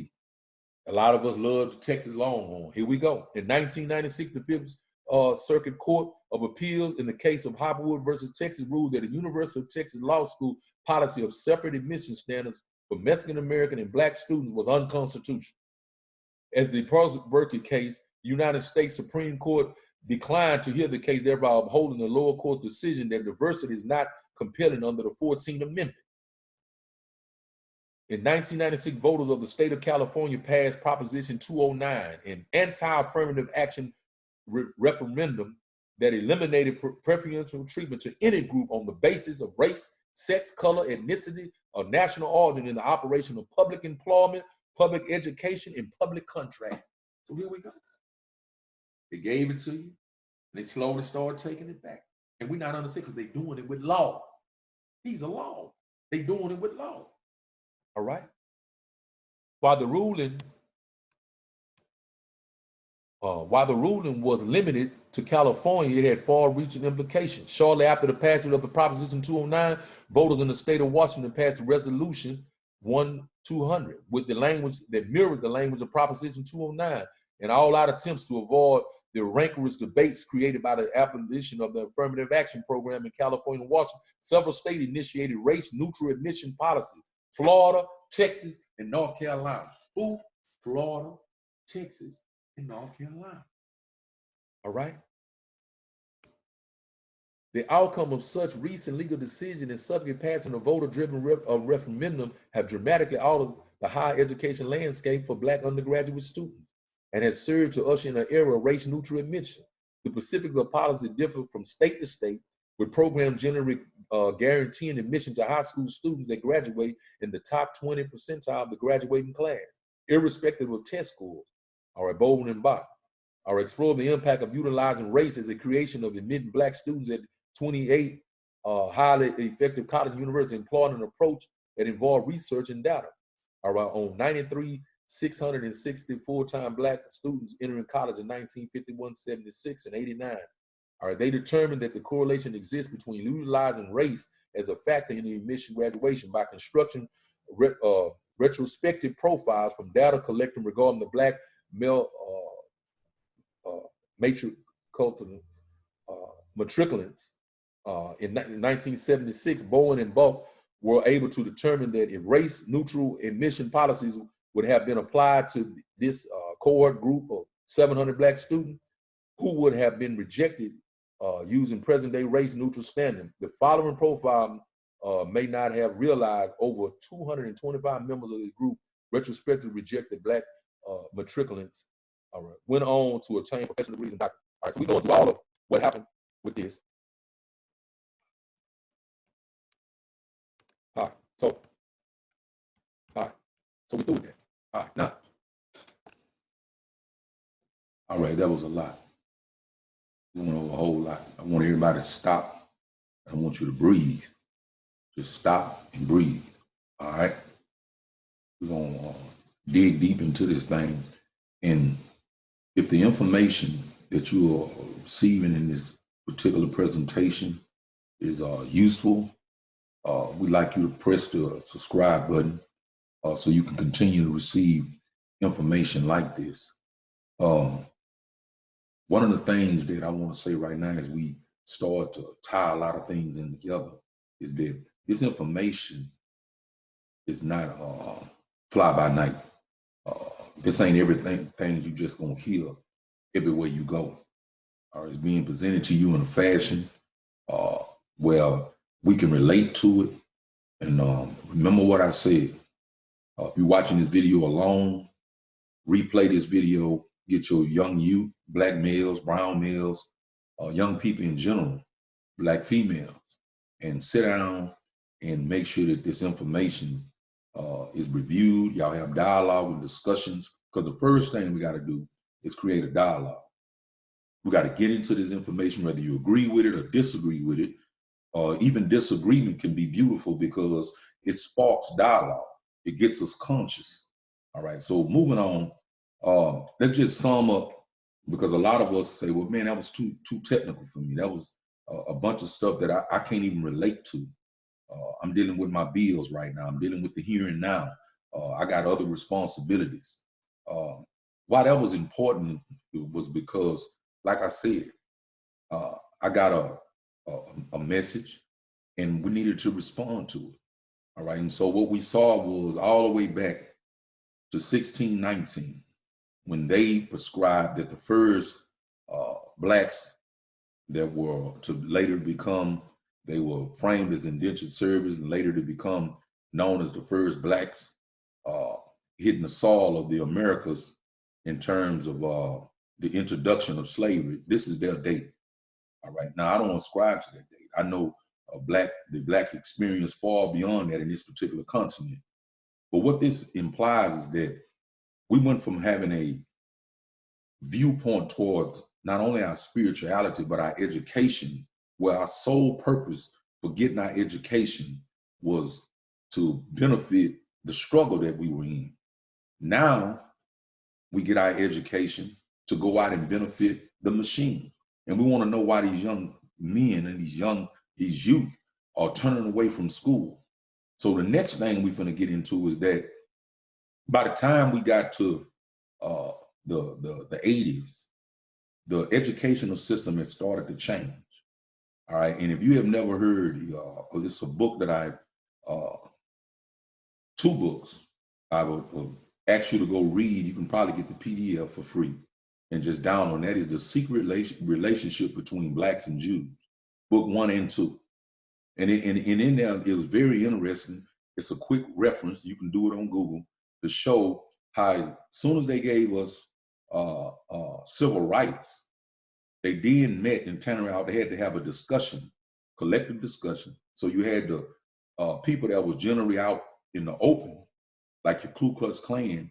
They started to join these conservative organizations like the CCC. So the KKK then started joining conservative citizens councils and such meetings, to where they took the sheets off and started putting on suit and ties and say, look, we're not going to let these Negroes get away with this. Not only did they conspire to murder Martin Luther King, and just so you brothers understand, once again, Martin Luther King of 1963 and 64 is not the same Martin Luther King of 1968. All right, he met with other black leaders at the time. Primarily, one of the ones that turned the tide with the CIA was his meeting with the Honorable Elijah Muhammad. All right, and so when you start talking about these where we at, and this thing is all about choice, that there's no conspiracy from the white male dominant population to conspire against us, then you are misinformed. All right. If you're not looking at what's going on, if you didn't watch the Trump impeachment trial, you're not seeing the things that are taking place in society right now. You haven't been watching the increase in the shootings of black males. You're not looking at, we got a situation right now in the penitentiaries on the federal level where they're saying that 70% of the federal prison population is infected with the virus. And see, we're not paying attention to these things. So once we got to the 80s, they came in with another plot. And that plot came in with what they call Reaganomics. And a lot of these Europeans like to praise Reagan, make him a superstar in the political arena. Not understanding that Reagan was implementing a plan that Nixon put in, and this particular, the Nixon administration being headed by the CIA, this particular program now was a war on drugs, all right? So the war on drugs was the new war. So since they couldn't get you no longer now with shadow slavery, you went through Reconstruction, you got through the Jim Crow, and then you got through civil rights. Now they had to have a new plot. And the target has always been black males who pose the greatest genetic threat.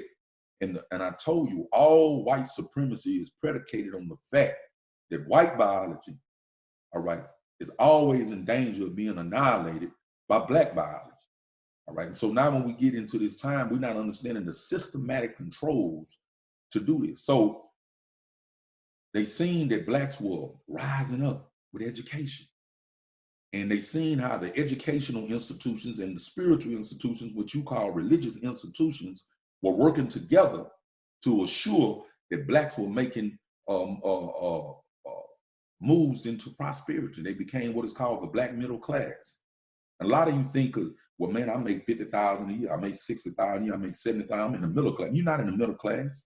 Right now in today's world, $1 million is the money break in terms of status, in terms of when you start talking about material wealth, all right?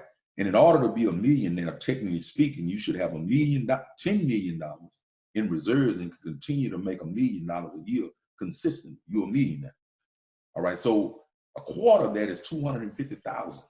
So once you reach the $250,000 bracket, all right, you're considered middle class. So when blacks have entered this class, where now they can start making power decisions from the economic position, they had to be on attack.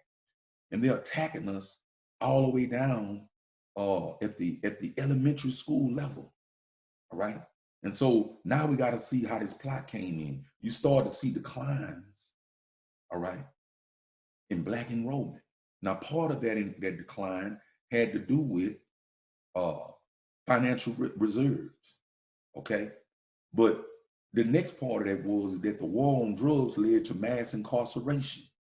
And mass incarceration removed black males out of the home. They also hit us at the same time with this welfare system, which told a black woman that she couldn't even have a man living there, all right, if she was receiving food stamps or welfare services.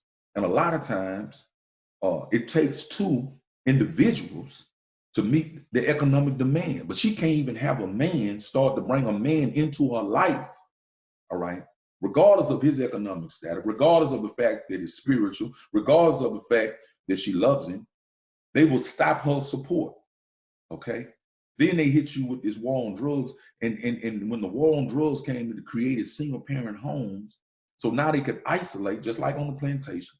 They're gonna take the strong black buck out of the way, all right? And if he's too strong and too radical, they would line slaves up or do mass lynchings, and they would annihilate them, and they would cut your ears off and cut your penis off, and I mean, they do some draconian and some sadistic type thing, and they made it a show, just like now with the death chamber. When they take a person to the death chamber, they have a watch room, and they're watching this. They're entertained by watching somebody take a cocktail or electric chair. They are entertained by watching people, black men, be put to death. This is entertainment. When you turn on the news, one of the number one segment of the news is a program. It's a product, a service to sell other products. And what highlights the news is black degeneration. They're showing us on the 5 o'clock, the 9 o'clock, the 10 o'clock news as a form of entertainment. steady vilifying our image in this country and across the globe. All right. So now we move to this point to where the educational system, which what you didn't tell you is that in 1979, they started to create what are called standardized tests. So now they were not seeking to produce individuals that could think and have independent ideas. Oh, no, no, no. Because off your college campuses, for example, the Black Panthers, these brothers were on a college campus operating across the country. And they say, hell no. There's a famous political philosopher named Noam Chomsky. He talks about a point and counterpoint. He talks about the emergence of the Black Panther was what had to be met based on the systematic protocols in Western society, that once you exemplify power, it's in the nature of a greater power to annihilate any threat to it. All right. So you got to realize you have intelligent Black men now. The Black Panther, they were coming out with guns to protect their neighborhoods. And they set up food programs and medical programs and all different types of cultural programs. And they were annihilated. All right. So now we're in a time now where all these things through the current administration, they're coming back. How do you think Trump got in? It was middle-class white America. Make America great again. What you mean, make America great again? Wasn't she already great? How do you need to make America great again? So they blame a Black man, Obama, for fucking up America. All right. And so they came in and sold this to white middle-class males to offset the minority votes. Trump and his administration and those who back them, because presidents are not elected, they are selected.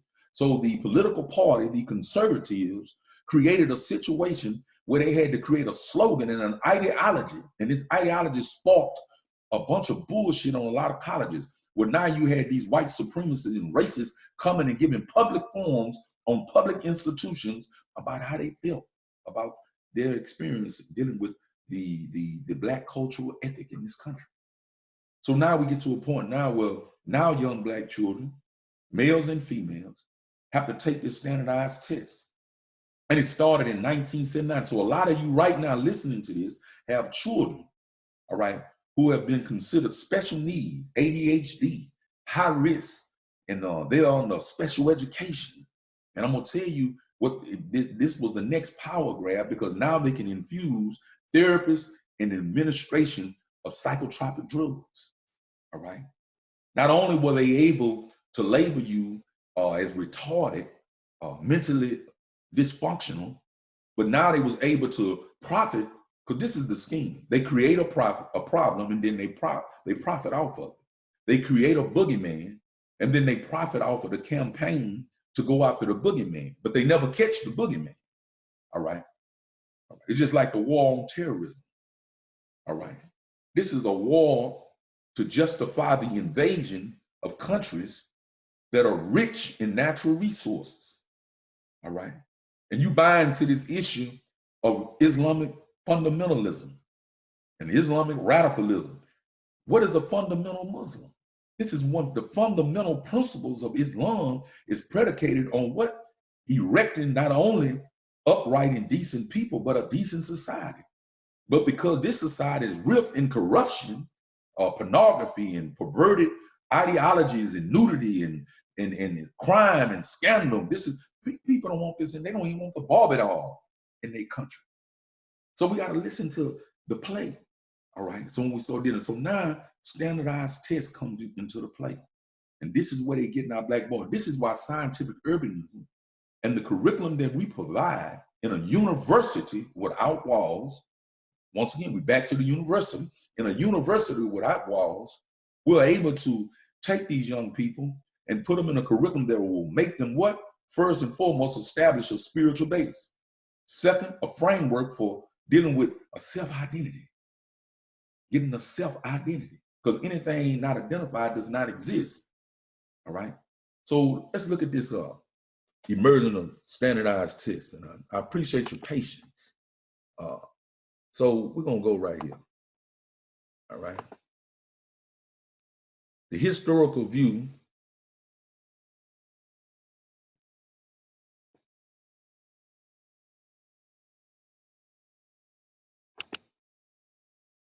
All right. So here's a historical view of the assessments in Texas. Since we in the South and we in Texas, I'm operating from Texas, but this went across the nation. All right. So let's read this. All right. In 1979, the state of Texas instituted a statewide testing program that, through periodic changes in legislation and policy, here we go with this law and politics. They did this in 1979. Now, you just read in another report that by 1980, we started to have a drastic decline in college enrollment. All right? A drastic decline in college enrollment. Isn't it ironic that the year before they created this standardized testing? They say in 1979, the state of Texas instituted a statewide testing program that, through periodic changes in legislation and policy, has grown in size and scope and rigor. The timeline illustrates changes made to the assessment program over years. In 1979, the Texas assessment program began with the 66th legislature enacted, all right, a law requiring basic skill competencies in mathematics, reading, writing for the 3rd, 5th, and 9th grades. All right? These for the grades 3. Remember I told you, black boys are thriving until they get to the 4th grade. Here it is. See, the 3rd and 5th grade, right there between the 3rd and 5th, the 4th. Why not the 4th grade? See, this is a key point. That from kindergarten to the 4th grade, we're thriving. Then we get here. All right. And then look how they shift it over that by the time they get to the 9th grade. So now you're getting an insight on one of the key mechanisms driving the school to prison pipeline. All right. In 1980, as required by statute law, Texas assessed minimum skills in mathematics, reading, and writing with the Texas Assessment Basic Skills test called TABS test. So before, a lot of you, well, my baby got to take the STAR test and he did everything, but he can't pass the STAR. Okay, well, this is what was going on. All right, so now we get to 86. In 1986, the educational agency, TIA, and for you school teachers, you know who TIA is, implemented the Texas Education Assessment of Minimum Skill, TEAMS examination.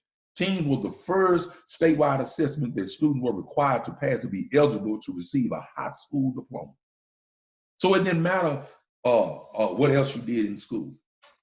You could do everything else in school that was required, but you had to pass the TEAMS test. All right. Then in 1990, the implementation of another criterion reference testing program, the Texas Assessment of Academic Skills, TAS, all right, is the abbreviated term, the acronym, shifted the focus of assessment from minimum skills to academic skills. The TAS reading, writing, and mathematics tests were administered in the fall to students in grades 3, 5, 7, 9, and 11. See how they expanded it? This is in 1990.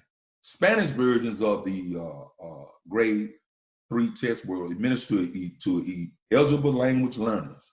So now they bringing in the brown men, because there's an insurgent now of dealing with what they consider to be illegal immigrants. And I don't know how you make them aliens and immigrants when these people were on this land, man, as far before a European even stepped foot here.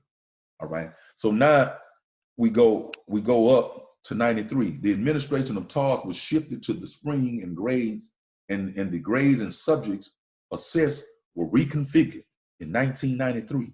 So we're going through phases. We went into the Reagan era. See, we left out of the Nixon era, and then we went into the Reagan era, and now we're going into the Clinton era in terms of us want to distinguish what political party. Are you liberals? Are you conservative? Are you Democrats? Are you Republican? Remember, it don't matter who you vote for. You all you doing is selecting between the worst of two evils. All right. None of those political parties, you know what I'm saying, cater to what our needs are. But they are necessary, and we have to make selections, and we got to know how to deal with the candidates and how to demand that the positions that they hold, that they do what they're supposed to do for the prospective communities. Remember though, 90% of them are black faces representing white power. So don't be confused about that. All right. We go on now to 94. TOS was administered every spring until 2002 to students grade 3 through 8 and 10 in reading and mathematics, grades 4, 8, and 10 in writing, and grade 8 in science and social studies. Passing the exit level test in reading, writing, and mathematics at grade 10 was a requirement for graduation. So now we got to deal with reading, writing, and mathematics. In 2007, they put out a report, and it said that by 2010 or 12, 2012, that it will be no longer economically feasible to finance education for Black children, primarily Black males, in math, that they're not getting their return on their investment. All right. And one of the things that we're going to get into in another segment is that Black children learn different from other children. So we have a unique spiritual disposition. We were created a certain way. And so this particular format of testing, this is not even education. All right. This is not education. This is a lab exam. These are lab examinations and experimentations on how to streamline the educational system to make the numbers right so that they can funnel the financial revenues through the school institution and then push out vendorships to businesses that do business with the school, from everything from textbooks, you know what I'm saying, to janitorial supplies and food. This is a business. This is not about the cultivation of young minds, all right? In 1995, content-based EOC examinations, all right, were offered between 1995 and 2002 as an option for meeting graduation requirements. The Algebra 1 and Biology EOC assessments were administered to students who had completed their courses at the end of the spring semester. 1996, Spanish language TOS tests for grades 3 through 6 were incorporated into the testing program in 96 and 97. 98, the English 2 and U.S. History EOC assessment were first administered in the fall students who had completed their courses. So they're taking slowly by slowly the entire educational system and converting it from an organic system where students came in, they were given information in an organic fashion. They were allowed to express the regurgitation of that information, and as long as they could prove that they had mastered that, it was fine. Now they got to meet a standardized testing formula and standardized testing numbers. And recently, some of our Black schools, public schools, have been rated in scandals with the STAR test because of the bonuses and economic benefits that schools and teachers, they were receiving from making these children pass this test. Now here we are in 2000, all right? The reading proficiency test in English, RPTE, designed to evaluate the English language acquisitions of ELLs, your English learning students. It says eligible language learners is what it's called. In reading in grades 3 to 12 were implemented, all right? So now when we get to the 2001, the State Development Alternative Assessment, SDAA, was introduced. Here we go, they keep adding to it, like every 5 years, which was administered to eligible students served by special education. See, now they had to come with this State Development Alternative Assessment. So now they implementing a whole new category, because by 2001, this thing with ADHD, my child won't be still, or he has a learning disability, he's not able to keep up with regular students. They came with this bullshit. And this is why now you got a lot of young men that are on psychotropic medications and have been on them since they were children and try to get off them now, and they get mentally unbalanced and they start committing crimes. And right now, the #1 crisis in this country for Black youth is suicide.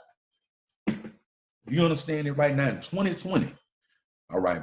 They rated last year that the #1 disease in America is anxiety. The #1 crisis that young Black youth are going through right now, all right, ain't the coronavirus. It's suicide. They're killing themselves, all right? In order to kill yourself, in order for this species to want to self-destruct, you got to be mentally deranged. And how did it happen? Here it is, all right? 2002, TARS was administered for the last time in grades 3 through 8. Exit level TARS remained the graduation requirement for students who were in the 9th grade or above on January 2001. State-mandated EOC assessment were administered for the last time in English 2, Algebra 1, Biology, and U.S. History. 2003, the assessment of knowledge skills, TASC, replaced TARS as the primary statewide assessment program. TASC is designed by legislative mandate. So this coming up top. And this is Texas. This is a Republican state. This is a conservative state. What are they trying to conserve? All right. What are they conserve? Remember, this whole implementation of this particular testing is targeted to a certain demographic. And in the end, it is prevent Black males and females from what? Entering the middle class. All right.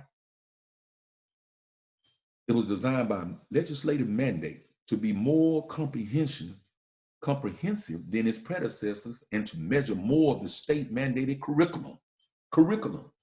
Remember what I told you in the last one. SU is a prescription, that's a curriculum, and a curriculum that's a prescription for what? To save our Black youth. They got a curriculum, all right? The Texas Essential Knowledge and Skills Test tests at more grade levels than TARS did. By law, students for whom TASC is the graduation testing requirement must pass exit level tests in 4 content areas: English language arts, mathematics, science, and social studies. Here we go. To graduate from a Texas public high school, Spanish versions of the TASC are administered to grade 3 to 6. Now look at this, man. We in a society where STEM, science, technology, engineering, and math is the key component to future employment. And right here, math and science are key components in this issue, all right? So we go back to the W.E. Du Bois and Booker T. Washington argument. And Du Bois was about making sure that we had refined our education in these areas. But Booker T. Washington was like, man, forget all that. Just teach them a skill, all right? Teach them a trade and a skill, and then they can find them way they can get merged in and they can find a place, all right, in white society, all right? Now look at how, because they sided with Booker T. Washington, because they wanted to keep you out of their higher institutions of learning. They did not want you to have access to become judges, lawyers, even doctors, especially not politicians, all right? So teach them a hand skill. Do you understand that you make twice to 10 times as much money, more money using your mind than your hands and your back? So we got a philosophy in our society: send them to school for 12 years, then let them get out there and get a job. Job means just over broke. So don't start capping and glorifying because you got a job. I got to go to work, I got a job. No, you got to just over broke. Only a career in something that you love to do that is related to the gift that God gave you will propel you into economic freedom. And right now, make no distinctions about it. There's a Christian organization called Black Christian Nationalism, and you'll see it in Houston as the Shrine of the Black Madonna. And the Elridge Cleave, not Elridge Cleaver, but Elridge Cleave, one of the founders, wrote a book about Black Christian nationalism. He said that the problem for the 21st century would not be the color line, but it would be that Blacks and other minorities do not understand power. So it ain't the color of the skin that we really focus on, because color can't within itself poses no threat. We're really talking about biology. We're really talking about power. It's the power of those who possess it. So now we have to deal with not understanding our power, but not understanding the structural power that are built on 8 components. And I told you the first one is the control of academic institutions, all right? Because in academic institutions is where they develop the products that were being used using research labs and endowment money from multi-billion-dollar international corporations that finance grants and direct funding to produce these things. But in order to be in that curriculum, you have to excel in math and science. So our children begin to reject these standardized tests because It made the learning experience very dull. It became a mechanical, robotic thing. It didn't even resemble anything that inspired a person to have a zeal towards even going and getting up and going to school. And then the funding in our school area, despite the fact that in earlier times, the spiritual institutions participated in the educational process, we got 3 and 4 churches on one block where Black schools and Black children are going in. None of the money in any large amount is going into those institutions. We'll build a $20 million church. When was the last time we built a $20 million university? All right. When was the last time you've been a part of? So you say what you want to say about Bill Carter, but one of the things he supported was the Negro College Fund. All right. And so going on, moving through this thing, it say the Student Success Initiative, SSI, enacted by the Texas legislation in 1999 makes satisfactory performance on the grades 3 task reading assignment and grade 5 task reading math assessments, and the grade 8 task reading and mathematics assessments and promotion requirement for Texas students. The first cohorts of students affected by this law was the grade 3 class of 2002 to 2003. Here we go, because in 2004, they created IDEA. Here they had an idea, and we're gonna tell you what IDEA is. All right, student performance on the grade 5 reading and mathematics assessment was introduced for the first time in 2004 and 5 school year. Grade 8 promotion requirement became effective in 2007 and 8. So now, first they was focusing on you graduating out of high school. You had to take these tests to get out of high school. Now the test became a mandated requirement to even get out of junior high, which is primarily between 6th grade and 8th, and or either 6th to 9th, depending on where you districted and going to school. So now they're attacking how you're going to even get out of middle school or intermediate school, you see? And so you want to talk about the prison, the school to prison pipeline, and not understanding that they can tell by the 3rd grade, statistically speaking, they have mastered this, how many bodies they will have, how many prison beds that they will need in the coming years. All right.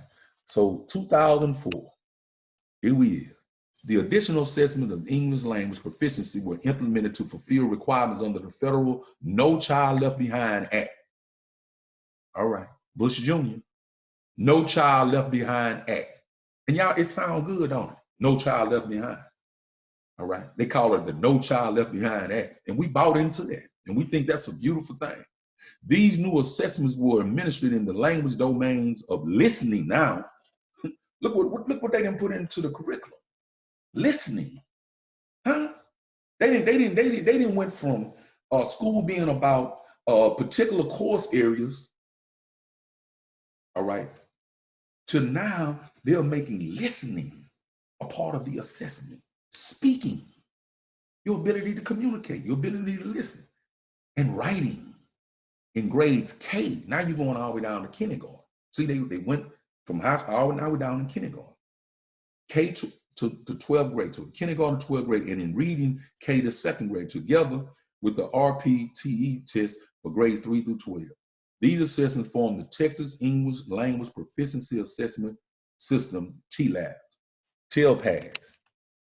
In 2005, in response to the No Child Left Behind regulations, Texas Education Agency first reported assessment results using a linguistically accommodated testing lab process to include eligible recent immigrants, all right, eligible language learners in the state's mathematical assessments in grades 3 through 8 and 10, in order to align the SDAA, which is all this is special education, SDAA, to the current statewide testing program. TIA made changes to SDAA. The first administration of the SDAA-2 occurred in spring 2005.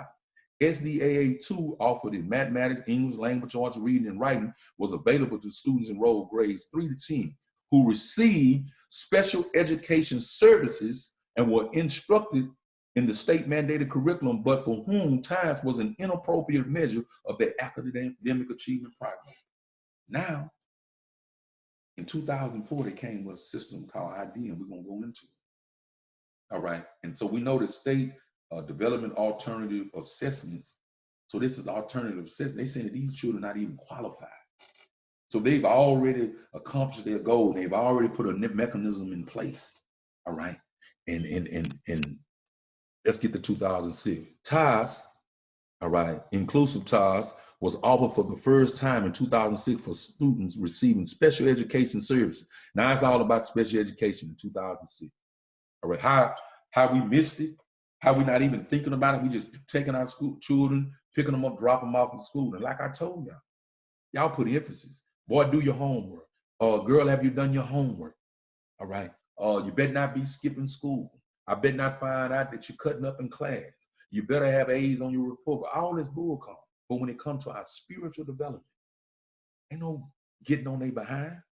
You're not making sure that every day they're doing biblical studies, that they are able to understand scriptural context. You're not making sure that they show up on time and that they have good attendance in their spiritual institutions. This is not what's going on the spiritual level. You're not doing this with their health and their diet. You're not making sure every day that they're eating only the things that are going to be productive and healthy for proper mind and body development. No, you're doing it with school because you bought into the new plantation idea, the virtual plantation. All right. And you're not even understanding how they streamline your own children. And you participate in this process. And then somebody would have the audacity to come to me and challenge me about what a choice is. These kids are too young to make a choice. They're being implemented. The parents are ignorant to the process of even what's going on because no one takes no time to investigate the system behind it because we just trust it. We trust it. All right. So it said that 2006, it was offered for the first time in 2006 for students receiving special educational services from whom TAS, even with allowable accommodations, see, they made accommodations, even with allowable accommodation, was not an appropriate measure of academic process. TAS, one, met the Individuals with Disability Act, Education Improvement Act of 2014. Idea. They had an idea in 2004. Not 14, 2004. Met the Individuals with the Disabilities Education Improvement Act of 2014. Idea. These devils came together. And now, this is the time you was hearing the stuff about Ebonics way back then in between the early 90s and up into the early 2000s. This is what was going on. They had an idea. And this idea deal with the Individuals with Disability Education Improvement Act of 2014. Now, how we go to 1826 to being the premier coming from the continent of Africa, stealing steel with our educational desires and respect for learning and obtaining knowledge. To now, we can't even meet the state mandates. So now we're considered disabled, handicapped. Ideal requirements for those subjects and grade levels that were assessed with TAS were not with SDAA 2. TAS 1 was administered in science grades 5, 8, and 10 in the exit level, in science and Spanish at grade 5, and social studies at grade 8 and 10, and at exit level, and in the exit level, English language, arts, and math. So 2007, all right, SDAA 2 was administered for the final time in spring of 2007. Here they go again. They changing it again. The following TAS tests were available in both paper and online formats in 2007. Grade 7, reading and mathematics. Grade 8, reading, mathematics, science, and social studies. Grade 9, reading and mathematics. Grade 10, English, language arts, mathematics, science, and social studies at the exit level. All right, July, English, language arts, math, science, and social studies. In response to the No Child Left Behind regulation. All right, the LAT administrations of the state reading and English language art assessments were first implemented for eligible recent immigrants. Now they call them immigrants, purely immigrants. Now they ain't even hiding it no more. They done slipped it in on them. First they was eligible language learners or Spanish speakers. Now they immigrants. All right, in grades 3 through 8 and 10, they doing them the same way. At first, 1 through 4, first through the 4th grade. TAS 1 was administered for the last final time in 2008 to fulfill the federal accountability requirement. The TAS alternative, TAS alt assessment was implemented, replacing SDAA 2 and locally developed alternative assessments. The The task out assessment is an alternate assessment based on alternate achievement standard designed for students with significant cognitive disability. How the hell did we get this? How did we go all the way from where we were to now we are talking about children, a special test designed for students with significant cognitive disability? How the hell did your children become cognitively disabled? Do you know what cognition is? Cognition deals with consciousness, all right? And we got grown people walking around, as you call them grown, who think they grown, in a child state. I told you there are 7 developmental stages that we have to introduce the participant in SU to so they can know how to develop out of this madness. The first stage was what? The child stage. The next stage was what? The pre-adult. The next stage was what? The woman. Then we went to the man. Then we went to a supreme state of man or woman. Then we go into what is called an angelic stage, or a stage of spiritual inspiration, being able to communicate back and forth with the cosmological standings of the divine mind. Then we go into the God state where we can manifest our divine given qualities in this dimension and bring forth the expression of God here in the earth dimension. But they got us in being cognitively disabled. And you want to know what's wrong with our Black youth, all right? They ran away from this, all right?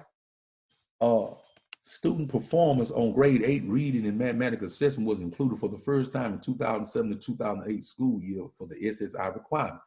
Task accommodated assessment replaced task 1 for students receiving special education service who met the eligibility requirement for specific accommodation.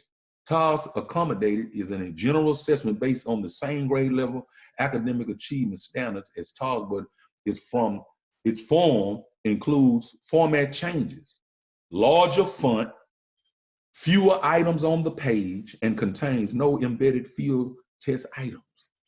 Look how they dumbing down your children, man. They got to make a larger font. They got to put fewer items on the page, and they can't even have no embedded field test items.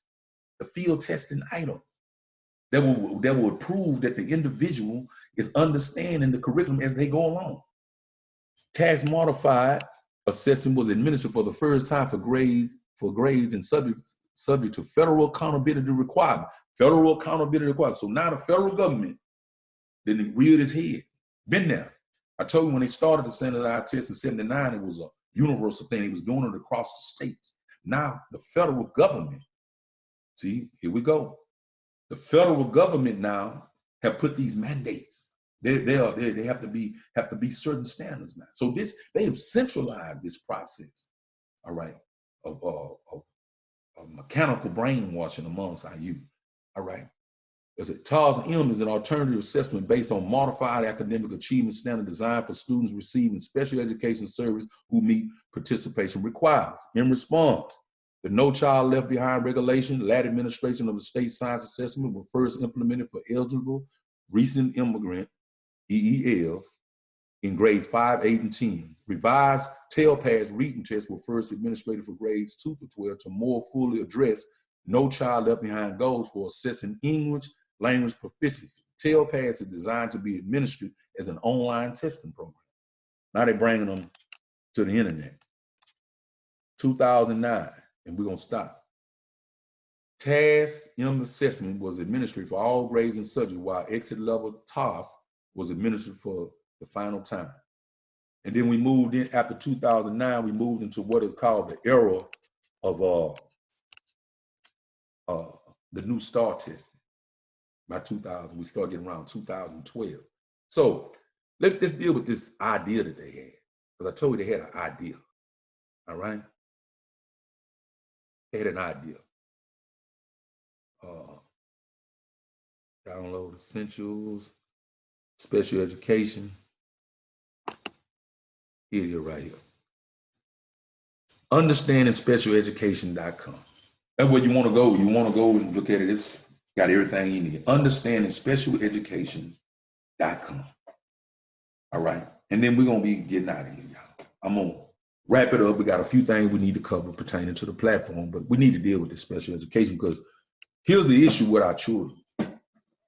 So when we start talking about Black youth, all right, going to public schooling is a requirement. Having an education is a requirement. Now, my children, all the way up to about the 5th grade, on and off, you know, even all in junior high years, we off and on, we homeschooled our children. All right. Even though I was in an institutional situation in this modern day slave, this prison industrial complex, my instruction to my queen was, hey, I don't want my children a part of this mess.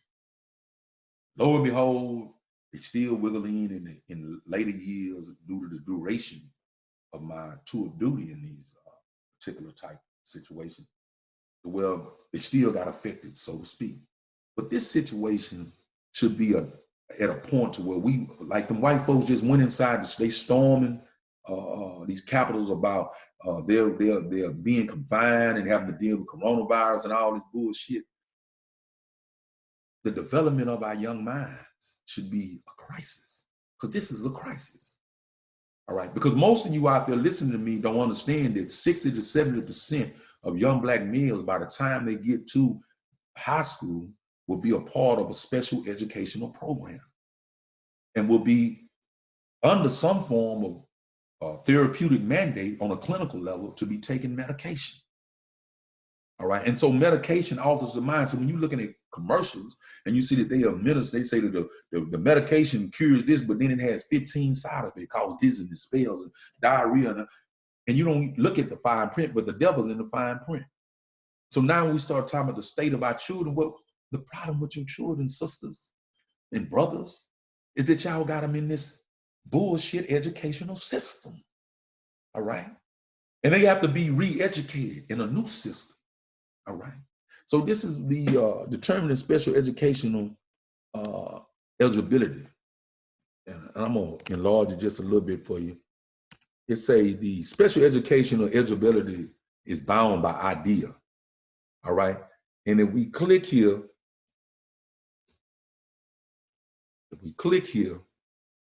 it'll take us over special education law. Special education law. Let's read this mess. Look what this thing said. All right. Special education law, and this came around in 2004. Look what they did to you. Slipped it in. Special education law, or Individual with Disability Education Act, idea, they had an idea, lists 13 categories of special education, each with its own detailed requirements. Special education pertains to students aged 3 to 22 who attend what? Public institutions. This is who it pertains to. All right. To qualify, a child must have one of the identified disabilities and must adversely affect their educational performance. Every school district has the legal responsibility to identify, locate, evaluate children who are in need of special education services. The law calls this child fine. Child fine. What the fuck? Child fine. What they find? They child fine. We black on the plantation. Systematic. Do you understand what they're saying? Child fine. Look at these categories. They got autism. All right. And you really need to study what they consider autism. Blindness, deafness, emotional disturbance. If you grew up in a home where there's only one mother who barely have time because she got to work 2 or 3 jobs, the father is not there. You're in a low-income community where all of the vile elements of society are being exposed to you at a very, very young age. All right. The parents are coming from the same type of situation and just making babies, all right, in the same pool. You're taking a dysfunctional parent, removing even the ability, if you had 2 parents there, and 70% of these homes are single parents led by a dysfunctional situation, and you got these children now, and hell yeah, they emotionally disturbed. Hearing impairment, mental retardation. Look what they say, mental retardation, intellectually disabled. See, mental retardation and autism are 2 different. A lot of y'all think that mental retardation and autism is the same thing. No, it's not. Retardation means to restricting the ability to perform or to develop. It has been retarded, all right? In the chemical world, you have retardants to stop flammables and things of that nature. So this element of retardation, multiple disabilities, orthopedic impairment, other health impairment, specific learning disabilities, speech or language impairment, traumatic brain injury, visual impairment. These following categories make up the cornerstone to the special education law. And you see how they're showing these little white kids, all right? Because they dysfunctional too, all right? They dysfunctional too. As a matter of fact, you got individuals that come out of these programs that are heading institutions and making decisions. Huh? What is the state of this thing? If you listen to the political debates, they sound like kids. You don't even hear intellectualism or the anyone who's aware of what's happening with the current generation. And some of them look like they about to roll over and die. I'm like, how are you gonna run a country? They don't even look strong enough to head a country that got a multi-trillion-dollar military arsenal, that's managing a $90 trillion debt. Huh? Well, this is the idea, the Individual with Disability Education Act idea. So let's go back. All right. Special eligibility is bound by idea. All right. So we know what that is now. But there are no defined rules for determining who's eligible for special education. There are no defined rules. So they don't even, this is just something they put in place, and they got a child find system. They can classify your children as special needs just because they're having problems at home, and they bring them into the classroom and they emotionally disturbed. All right. This is very important. See that word very is big concept to understand. It means that under the law, the IEP team, which that's your child find team, has the flexibility to determine if a child qualifies for services. Certain states that qualify for special education service, a child must have one of the 13 disabilities as defined by IDEA, and the impact of the disability must create the need for service. Examples of adverse impacts include a discrepancy between performance and ability. A discrepancy between performance and ability. What do you mean? So how do you determine, because of a discrepancy, all right, that he's not performing, that he's not able?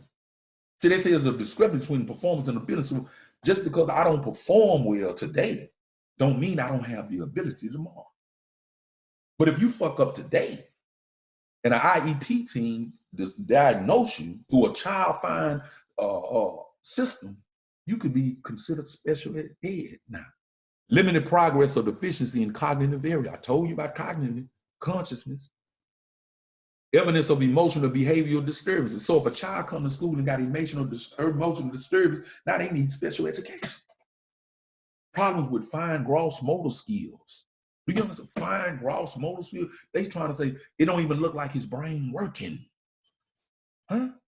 For example, if a child is developmentally and chronically 10 years old but continues to read at a 5th grade level, the adverse effect would be a limited progression in reading. Well, hold up then.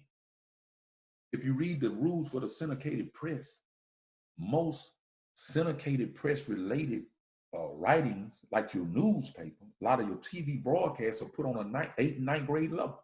So what you're really saying is that the society itself is mentally disabled, because it says the child can't read on the proper reading level.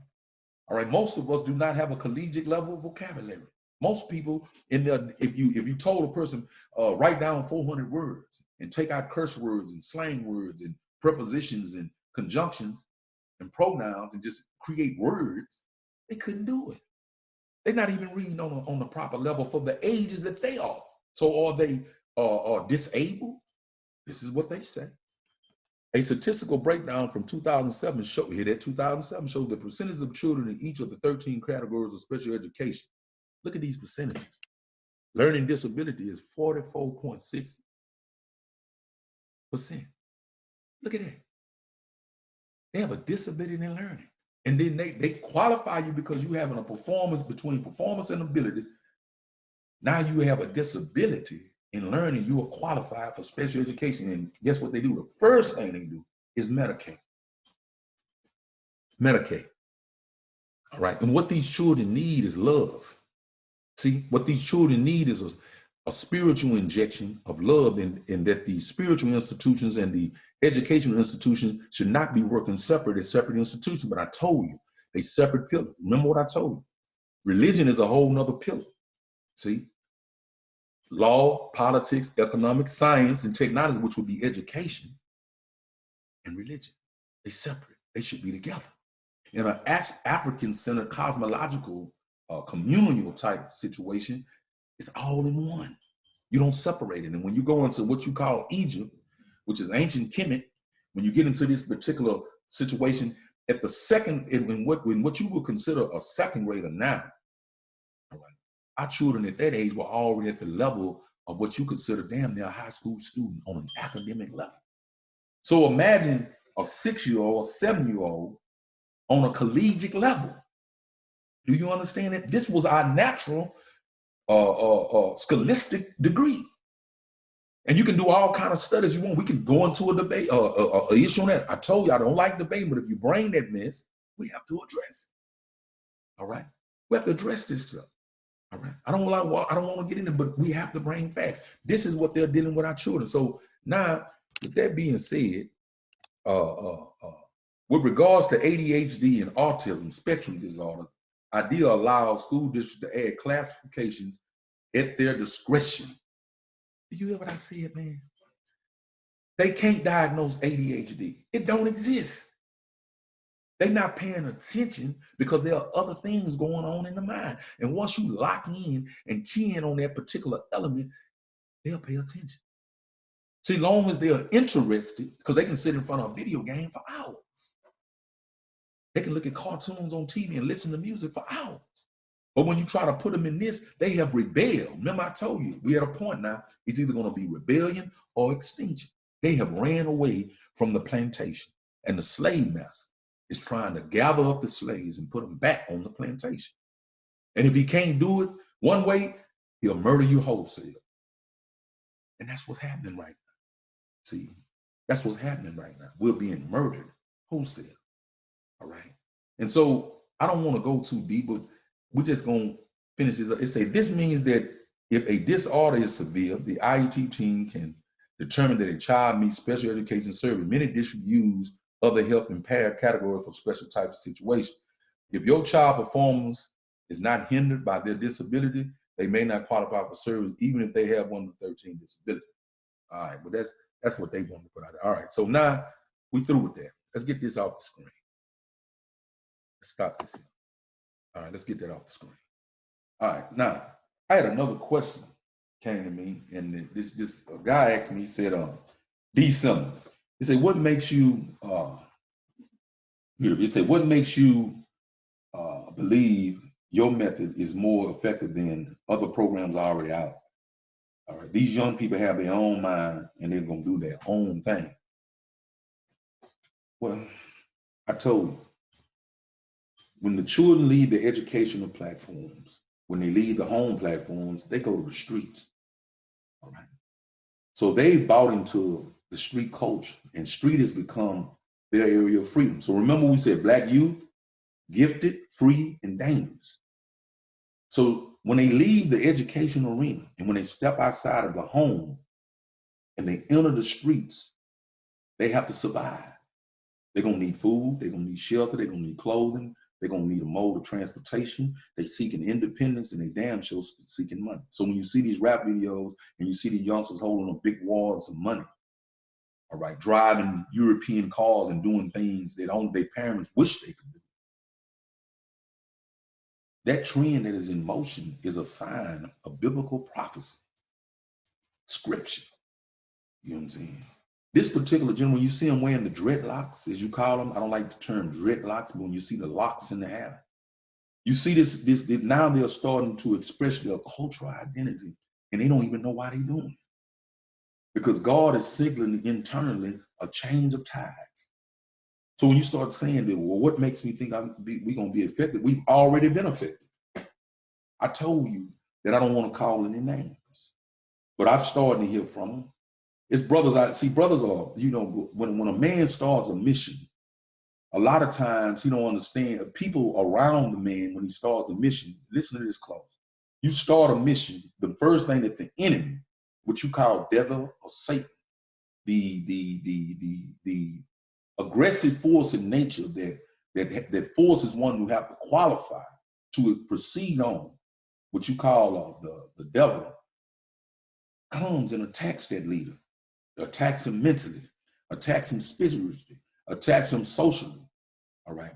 And the people around that person will disappear in the infancy stage of this person's development because they can't understand. It's like Jonah in the whale, all right? People discarded Jonah. You know, Jonah had to get thrown off the boat because he had a mission.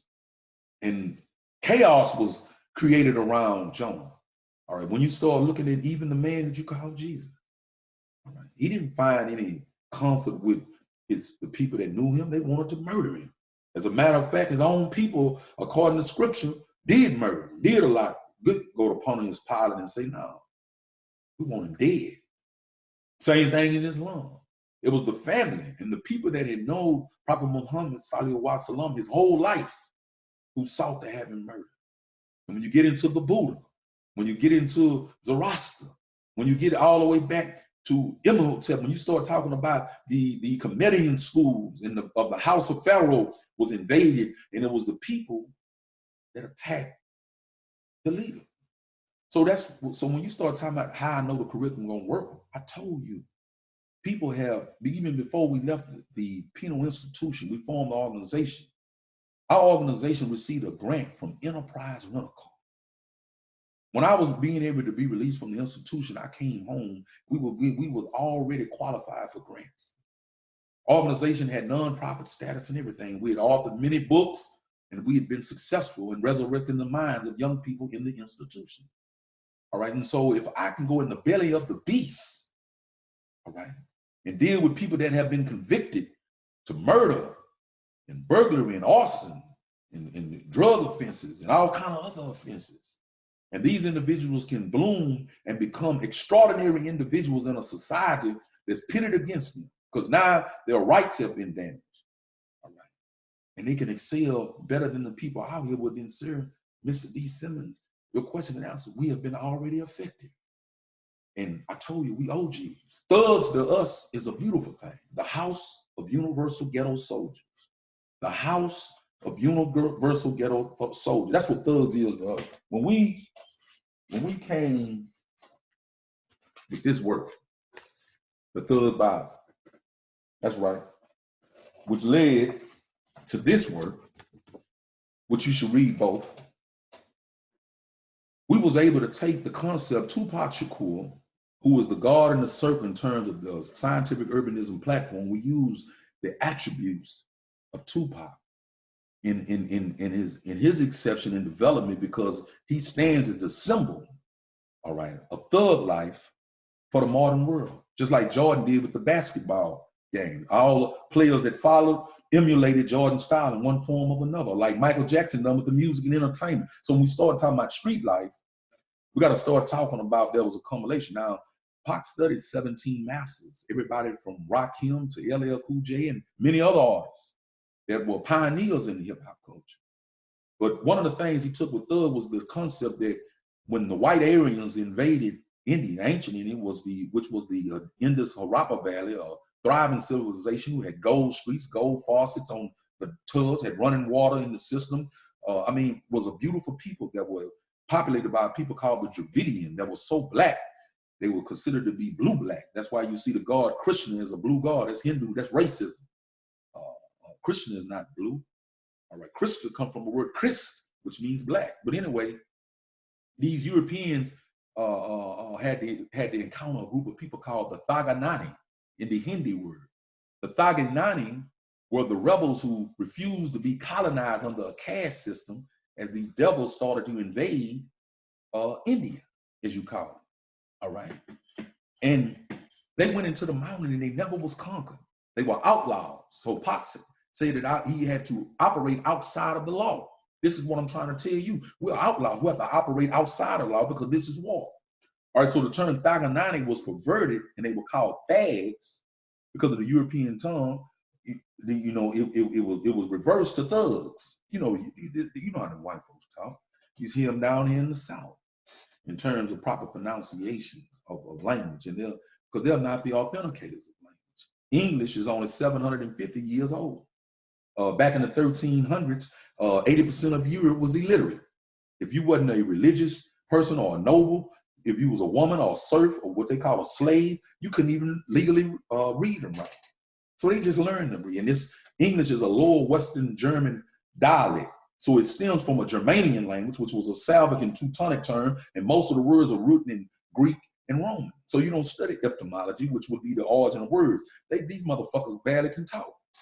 All right, but you call them intellectual because they're using big words that they memorize. All right, and it's a wordplay. It's called the rhetorical echo. So when we use thug, it's an acronym. And young people identify with that because we're the house of universal ghetto soldier, universal. All right, so we dispel all the divisions between the street tribe. When you start talking about gang violence, we don't play that bull call because where we come from, we have to neutralize that because now we have to survive as a unified front. And whoever controls the street, he controls the city. And if he joins city to city, he's going to control the state. And if he joins state to state, he's going to control a nation. And if he joins nation to nation, he'll control the globe. So this is where we are now. And it's going to be OGs, all right, who bring the message to the younger Gs, these YGs, that's going to transform this entire thing. And whether you participate or support it or not, it's going to happen. All right, hip hop has already entered everything in the from politics to science. Right now, you see Kanye West going in there talking to the president and his wife, Kim Kardashian, and move for prison reform and getting people out of. I mean, you see, it's happening everywhere. Jay-Z representing the prisoners in Mississippi. It's happening. Becoming CEOs. You got now where thugs and rose to the power to become CEOs and operating inside your sports arenas in terms of making administrative decisions. All right. So this is how we know we're going to be affected. And this is why we've been affected. All right. Today, I won't have time to read to you the mission statement, but I will say this: continue to listen. We just clarified one of the problems. All right. And so this is what we close on. Anytime you give a title, you want to explain the title. Gifted. See, our young Black people, any child born after 1985 was considered an indigo child. All right, by all popular social standards when you understand this. And what this means is that they were born with IQs in the 200s. Do you understand kids they call it ADHD and special ed? These are indigo children. They are so intelligent, far more intelligent than the individuals creating the curriculums. They haven't even learned how to use their full potential, but they are being diagnosed because the masters that be know who these children are and what times we live in. See, you don't have knowledge of the time. All right. So you have to study time. See, biblical scripture in any scripture is what? 75% prophecy and only 25% history. So you have to read scriptures past, present, future, and now. And if you don't know where you are now and you can't find yourself in scripture, and you read your scripture as a history book to give you feel-good remedies to deal with your problems today, you lost. See, that's what most people use religion. I need to feel good. But it's not changing the construction of your mind to produce anything collective for yourself or your people. You're not making anything that's going to be considered things that would offset the negative things that Satan is bringing into society. All right, not even on the food level. All right, you don't see no prominent franchises. If you have a nice African American, Black, or Latino restaurant, it's usually one location. They're not franchised that like McDonald's, Kentucky Fried Chicken, or any of that. So now we're talking about they're gifted because they're indigo kids. They're highly intelligent. And remember, every so-called human being, which we call OSEVs, organically creative expressive beings, you call them under the slavery term of a human being, giving them limited potential, are born with gifts that God gave. So they're gifted and they have the intelligence behind this gift to fool with a digitalized world. We're in an information age, and the age that we're in, the information has been digitalized. So consciousness now has been put into computer chips, all right? And they have computers that can respond to emotion. So what they get ready to release on your ass, you have no idea, all right? Now, free because they've left the home and they've left the school institute, they're in the street, they're roaming free. And they're looking for something greater because they want to express their own greatness. All right, and dangerous. This is what makes them dangerous. Because they are intelligent and they are gifted. All right, and they do have a sense of wanting to unite, so they're joining gangs now, but a lot of what you call it gangs are really the precursors to other type of situations that I won't speak out of my mouth. All right.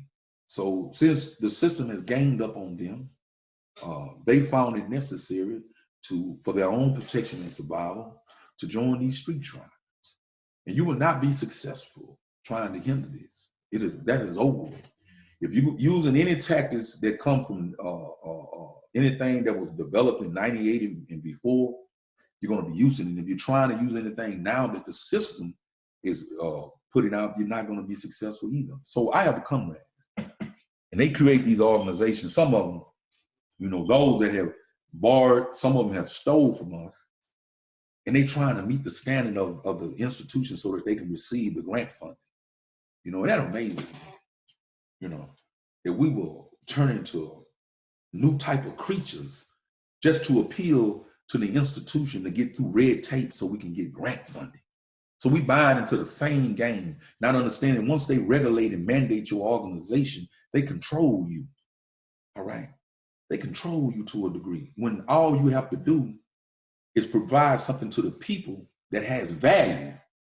Give it value and the people will pay for it. There was a question we asked in the SU, say, would you ever have $1 million or 1 million people? $1 million or 1 million people? And the correct answer is, we would rather have 1 million people because every morning I can wake up and get on the phone and say, just give me $1. That's $1 million resurgence. But when you're trying to sell this behind a religion, when you're trying to sell this behind a particular band, it's not universal, and you can't put value from a perspective of what identity is entitled, you're not going to be successful with economic programs because these people are already being catered to and being sold another program by another banner, another brand. So you branding your program to the point to where now you have to compete. But when you give it to the people in a universal form and you express it and give them the freedom to pick and choose, then you will be economically successful in whatever you're trying to do. And this is why Malcolm had to be murdered. He had to be murdered for this reason.